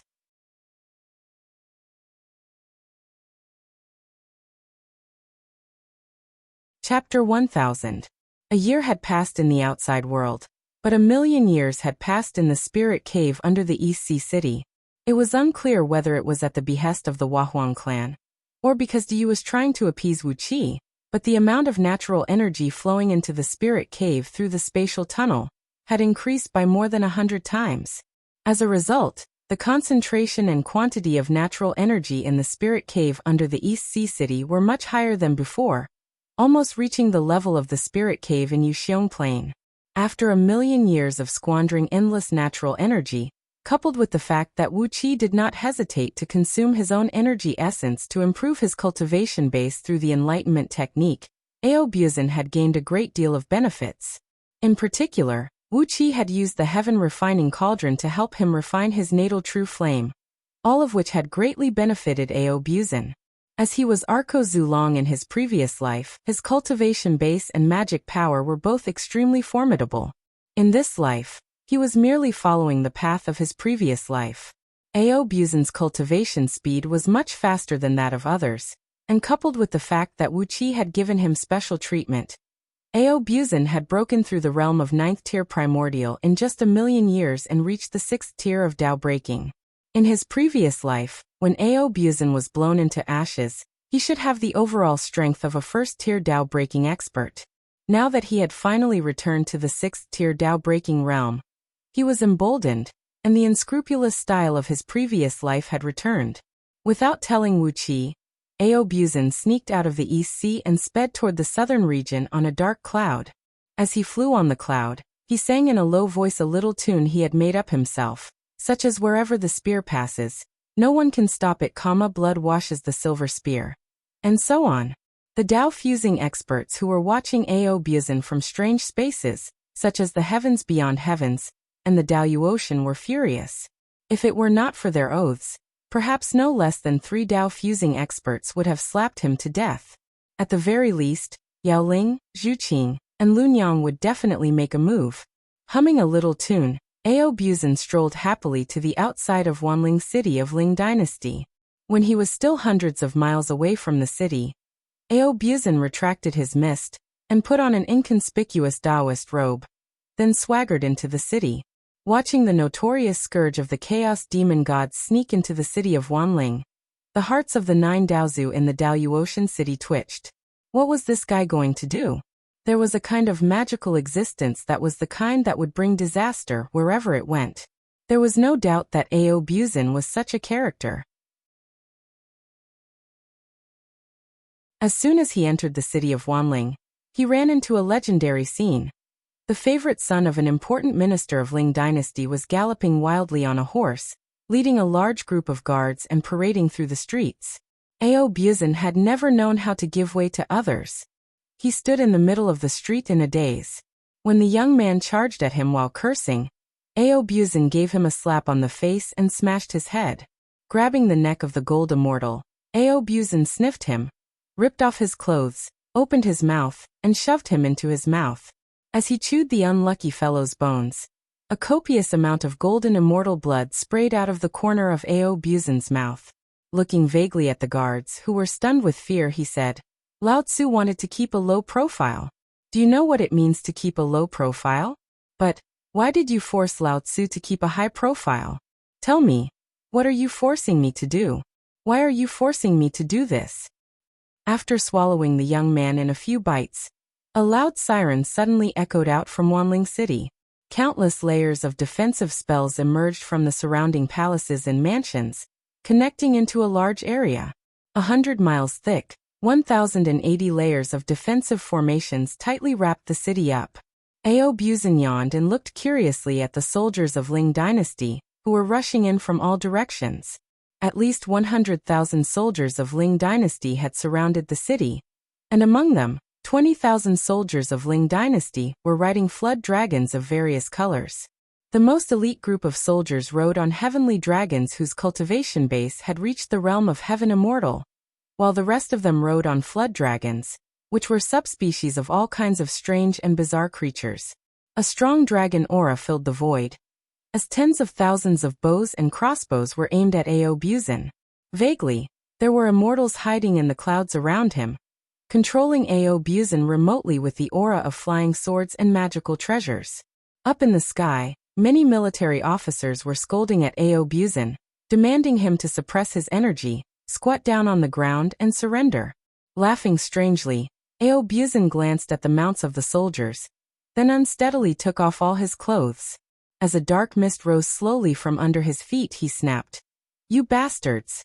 You are a disgrace to Lao Tzu by being the mounts of these bastards." As the dark mist rose, Aobuzin revealed his true form as Zhu Long. His body was pitch black, and he had 9 feet under his abdomen, each with 9 claws. His ferocious and bizarre appearance was completely different from the dragons people were familiar with. Aobuzin threw his head back and gave a long roar. With a gentle flick of his long tail, dozens of immortals of Ling Dynasty who were hiding in the void were whipped out, howling miserably. Aobuzin's strike was so powerful that the immortals were ripped to pieces and exploded in midair, turning into dozens of clouds of blood mist that looked very dazzling to the eyes. At the same time, the heavenly dragons and flood dragons ridden by the Ling Dynasty soldiers let out a shrill roar. They twisted their bodies frantically and threw the soldiers of Ling Dynasty far away.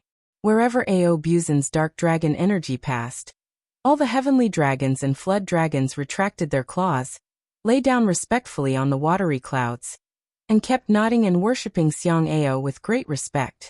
The long roars of countless dragons rang out from all directions of Wanling City. Summoned by Ao Buzin's dragon energy, one flood dragon after another soared into the sky and flew quickly towards Xiang Ao. Those inferior dragons still had the appearance of snakes and flood dragons, but their offsprings, who had cultivated to the realm of heaven and gold immortals, had transformed into human forms and were rushing over feverishly. The generals of Ling Dynasty wanted to stop these dragons, but their attempts immediately provoked a violent counterattack from the dragons. A general of Ling Dynasty, whose cultivation base had reached the peak of the second Pangu heaven, had just drawn his sword when the true dragon he was riding, who was also a peak-level gold immortal, suddenly turned its head, opened its mouth, and let out a deafening roar. The general, who had no time to defend himself, had blood gushing out of his 7 orifices, and his brain was shaken by the roar. There were more than 500,000 dragons in Wanling City, and behind the city was a vast ocean, where all the dragons sent by the celestial court to Wanling City were stationed. There were even 18 elders of the dragons here, and the 4 elders with the highest cultivation base were third-tier primordial immortals. But when they sensed the Zulong aura emanating from Ao Buzin, and heard the dragon roars that Ao Buzin let out that rang out directly from the depths of the souls of the dragons, the 18 elders of the dragons came whistling over with all their people. The members of the dragon clan who were closest to Ao Buzin had transformed into their human forms and were kneeling on the cloud, while the rest of them were summoning the cloud, their long bodies flying back and forth in it, letting out loud cries of excitement from time to time. Venting his dragon aura to his heart's content, Ao Buzin threw his head back and cried out, "My sons, follow Lao Tzu and stop working for these sons of bitches. He in the future will be the ones riding them. Whoever dares to use Lao Tzu's descendants as mounts will be castrated by Lao Tzu." Dragons valued lineage and social class the most. Influenced by Ao Buzin's Zulong aura, all the members of the dragons around Wanling City roared with joy. Ao Buzin transformed into a human form and flew in front of them on a cloud, while hundreds of thousands of dragons of the Ling Dynasty roared and followed Ao Buzin toward the west. After flying for a short distance, Ao Buzin suddenly turned around and ran to the outskirts of Wanling City. "From now on I, a dragon, will not be your mount anymore. Those of you who have gained sentience and are willing to come with me, let's move now," he cried out. "Ha ha ha. Lao Tzu will go to the East Sea and find you a good place for you to live and multiply. Why do you want to be ridden by someone else?" After a moment of silence, all the creatures in Wanling City burst into a riot. Phoenixes, cyan phoenixes, turtles, crocodiles, white tigers, green deer, and all the other intelligent mounts flew into the sky. Except for a few who had developed feelings for their masters, 90% of the intelligent mounts in Wanling City transformed into human forms and left with Ao Buzin. An exasperated roar echoed out of Wanling Palace. Zhang Tingyun chased after Ao Buzin with a group of civil and military officials of the Ling Dynasty. But Ao Buzin unleashed his Tao-breaking aura unscrupulously, and the terrible spiritual pressure severely wounded 80% of the civil and military officials of the Ling Dynasty on the spot.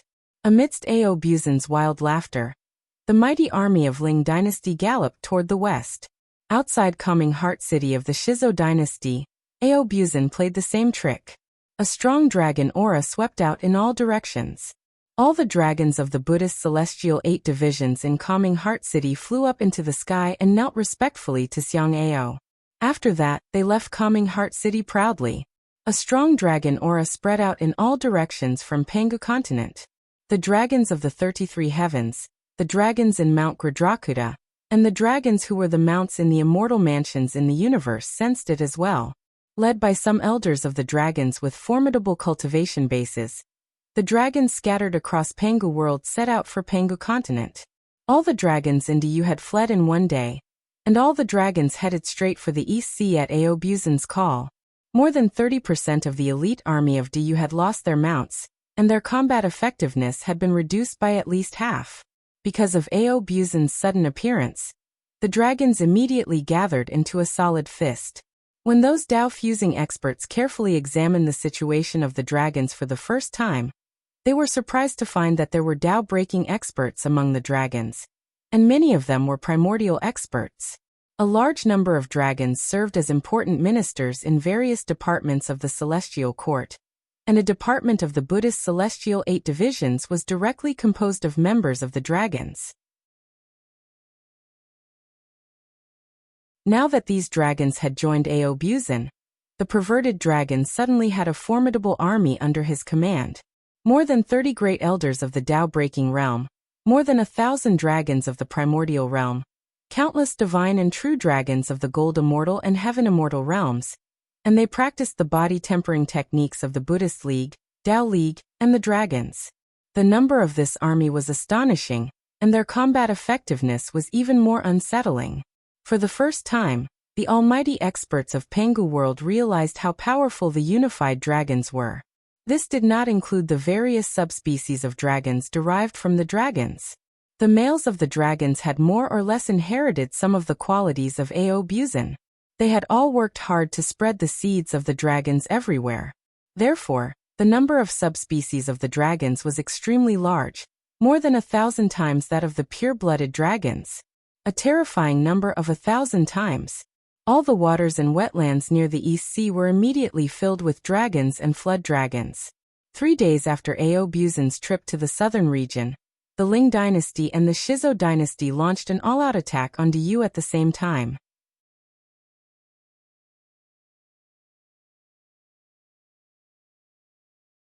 Chapter 1001. In the southeastern territory of Diyu, a magnificent city was in sight between 2 mountains. In front of the city was a piece of flat land that measured hundreds of miles in circumference, large enough to accommodate an army of 1,000,000 soldiers. Dense tents occupied the open space, and soldiers carrying the banner of Ling dynasty were drilling around the barracks like ants. The faint sound of drums and horns could be heard. On the wall between the 2 mountains, which was about a mile high, a few generals of Diyu were standing with their arms crossed over their chests, looking coldly at the busy enemy dozens of miles away. All the restrictive spells inside and outside the city had been activated, and the restrictive spell that stretched for tens of thousands of miles had turned the place into a forbidden zone for all flying creatures. From time to time, some unlucky birds would stray into this airspace, and then fall to the ground like stones. There was not a single civilian in the city. A total of 300,000 soldiers were stationed in the city, and they were commanded by a general whose cultivation base had already stepped into Hongmeng Pengu heaven.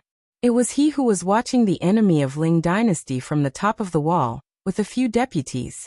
This general, Gongsun Meng, was born in an aristocratic clan in Liangzhu, and had been a general for generations. The hundreds of cities southeast of Diyu were basically the traditional territories of his clan. Looking at the busy enemy, Gongsun Meng spat out of the city. He chuckled and said in a low voice, "News from the imperial court."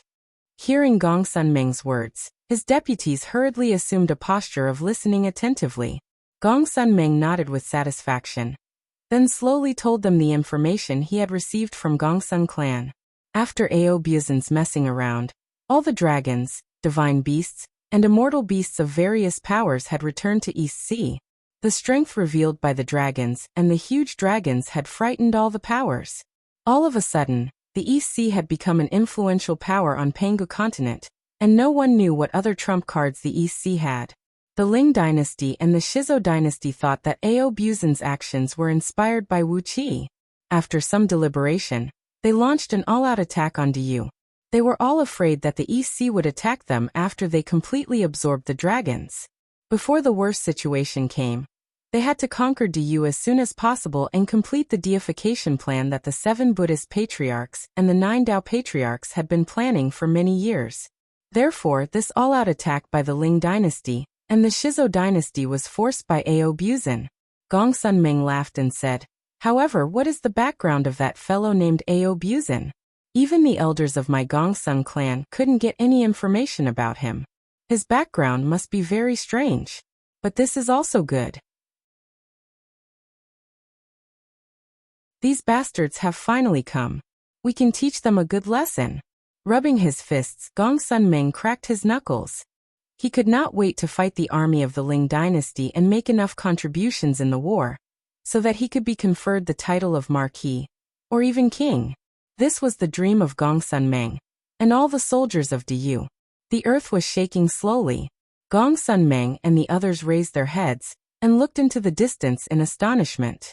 Right behind the army camp of the Ling dynasty, dozens of heaven immortals were using immortal spells to split open the mountains and the earth, gradually drawing over a river that was tens of miles wide. The earth cracked open, and the white river surged all the way to the city wall with the sound of crashing waves. Gongsun Meng's face darkened slightly, and he immediately gave the order to prepare for battle. Nearly 10,000 soldiers quickly climbed up the wall, carrying out a great number of lethal weapons, such as bows and crossbows, from the armory inside the wall.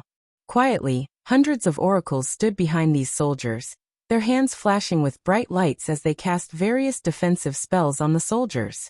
Gongsun Meng was so excited that his body was twitching. Here they are, finally here they are.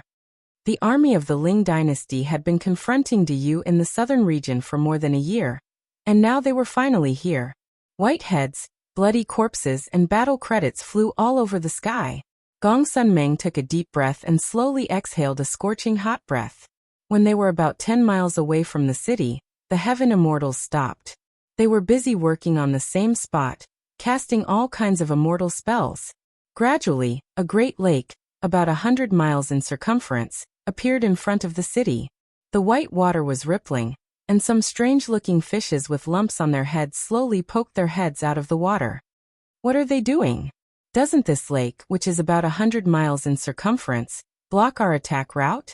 Gongsun Meng looked at these heaven immortals in confusion. What are they playing at? The lake alone has taken up almost all the open space in front of the city wall where the army can be deployed. How can the soldiers of the Ling dynasty launch an attack? And what are those fishes in the lake? Why do I have a bad feeling about them? Before Gongsun Meng could come up with a solution, tens of thousands of these strange fishes suddenly poked their heads out from under the white water. Their mouths, about 10 feet in circumference, were aimed at the city wall. The surrounding water was shaking violently, and a series of loud popping noises could be heard as countless streams of white water shot out from the mouths of these fishes and smashed onto the city wall. A series of collisions rang out, and the city wall trembled violently. A blinding light burst out from the restrictive runes on the city wall, and a black screen of light, several miles in width, about a mile in height and 10 feet in thickness, appeared outside the city wall. The white water streams smashed onto the black screen, causing it to shake violently, even though it was so thick that it could withstand a full-force strike from a gold immortal. These water streams had an astonishing penetrating power, and each of their strikes almost pierced through the screen. The city wall was shaking, causing Gongsun Meng and the others to sway and lose their footing. What is this strange thing? What are they shooting out? He cried out in shock. The white water streams smashed and shattered on the black screen. Loud noises rang out as a great amount of water poured down, forming a waterfall that was several miles wide on the city wall. These white water streams were formed by the extremely compressed water of the lake by those huge fishes, which made them hundreds of times denser than steel. Coupled with the incredible speed at which they shot out these water streams were extremely lethal. In just a few breaths of time, at least tens of millions of water streams had smashed onto the defensive mechanism. The black screen of light grew thinner and thinner, and suddenly, the sound of energy stones cracking could be heard coming from inside the city wall. A few defensive mechanisms were destroyed by the tremendous impact, while the restrictive formations deployed inside the city wall collapsed, and a large area of the light screen suddenly exploded. The dense white water stream swept across the city wall like a storm. However, the soldiers of Diyu who were hit by these water streams were smashed to pieces like eggs smashed by a hammer. The water streams pierced through the air and produced deafening rumbling noises. In just a blink of an eye, several thousand soldiers had their bodies smashed and died. Gongsun Meng flew into a rage. Oracles, come forward and stop these damn things. Quickly repair the defensive mechanisms on the city wall, and activate the second defensive formation. On top of the city wall, Gongsun Meng was very busy. Meanwhile, on a small hill in the military camp of Ling dynasty, A few generals of the Ling dynasty were narrowing their eyes and looking in this direction. The leader of these generals of the Ling dynasty was none other than the trusted general of Liu Bang, Han Xian. With a gloomy face, Han Xian gently stroked his chin, nodded satisfyingly and said, "These shooting sun demon carps sent by those bald donkeys are indeed powerful. They are truly a powerful weapon when used to attack a city. TSK, what a pity. How come only 6 of the Spirit Vulture Mountains have been breached, and only a few shooting sun demon carps are left?" The nearby generals of the Ling dynasty agreed with Han Xian respectfully, accusing the disciples of the Buddhist League for being too useless and nearly having their lair completely destroyed. These shooting sun demon carps were demons secretly bred by the Buddhist League, specifically to be used by the Shizo dynasty to attack the cities of Diyu. Unfortunately, 6 of the Spirit Vulture Mountains had been breached, and many of the lakes used to breed the demon carps had been breached by the Fiend Celestial from the outer domains. The demon carps in the lakes were all eaten up, and only the Thunder Note Mountains were left with hundreds of thousands of demon carps. In order to attack Diyu, the Buddhist League had generously given half of the demon carps to the Ling dynasty. These demon carps were specially bred by the Buddhist League to be used in attacking cities. Now they had only used 30% of their strength, yet they were able to defeat the city that was guarded by Gongsun Meng. It was obvious how powerful they were. The water beams shot out by these demon carps were not only formed by the compression of a huge amount of water, but they also contained various restrictive spells. In fact, they were a type of divine attack. Furthermore, the frequency of their attacks was extremely fast. With every snap of their fingers, they could shoot out thousands of water beams. Not even gold immortals could release immortal spells at such a high speed, let alone ordinary siege weapons. Apart from the fact that they had to be used in places with water sources, and that they had to be specially created for them, these shooting sun demon carps were truly top-notch siege weapons. Within a short quarter of an hour, 37 layers of defensive mechanisms of the city guarded by Gongsun Meng were broken in a row. Thousands of streams of watery light smashed directly onto the city wall, leaving thousands of holes on the 1-mile-thick city wall, and shattering all the defensive mechanisms inside the city wall. Many of the armory built inside the city wall were destroyed as well, and over 3,000 of the tens of thousands of soldiers who were resting in the caves and preparing for their shifts were killed. The heavy loss nearly drove Gongsun Meng mad. Accompanied by a deep, muffled whistling noise, countless water beams shot out in all directions, and the city wall trembled under the tremendous impact. Suddenly, a loud boom rang out, and a section of the city wall, about 1 mile wide, suddenly crumbled. However, the army of Ling dynasty did not seize the opportunity to attack. Instead, they just laughed aloud as they watched the demon carps in the lake spew out water beams crazily, smashing the city wall into pieces. On a tall mountain behind the city, Baichi was sitting on top of an ordinary white horse, looking gloomily at the destroyed city wall. Fools! At this stage, if we don't go out of the city and kill those big fishes, what's the point of guarding the city wall? Baichi laughed contemptuously, shook his head and said, "Are you sure that the army of Ling dynasty in front of us is under the command of that little Han Xian?" A few Diyu generals standing around Baichi bowed and answered, "Your Highness, it is indeed the army of Ling dynasty under the command of Han Xian." Baichi grinned, nodded slowly and said, "Good, I heard that this little Han Xian is a very good commander of the army. It is not in vain that I snatched this opportunity to fight with him. He let Wang Jianli Xian and the others enjoy the wind, while Han Xian, this fat piece of meat, is mine. I have to think of a good way to deal with him." Then, he clamped his legs together and sat on the white horse. Unable to withstand the great strength of Baichi's legs, the white horse was snapped into two by Baichi. Blood and internal organs sprayed out in all directions, dyeing Baichi's clothes red. Falling to the ground in a sorry state, Baichi stared blankly at the white horse that was twitching and howling miserably. Suddenly, he pointed his finger at the sky and cursed in exasperation. "Bastardeo Buzan! You, how could you abduct all the intelligent mounts of Diyu? How are we supposed to march and fight a war like this?" When he thought of the few divine mounts he once owned, Baichi was so angry that he nearly coughed out blood. The anger in his belly turned into a boundless killing intent. "Attack!" cried Baichi in a deep voice. "We will take a detour from both flanks and march straight to the main camp of Ling Dynasty."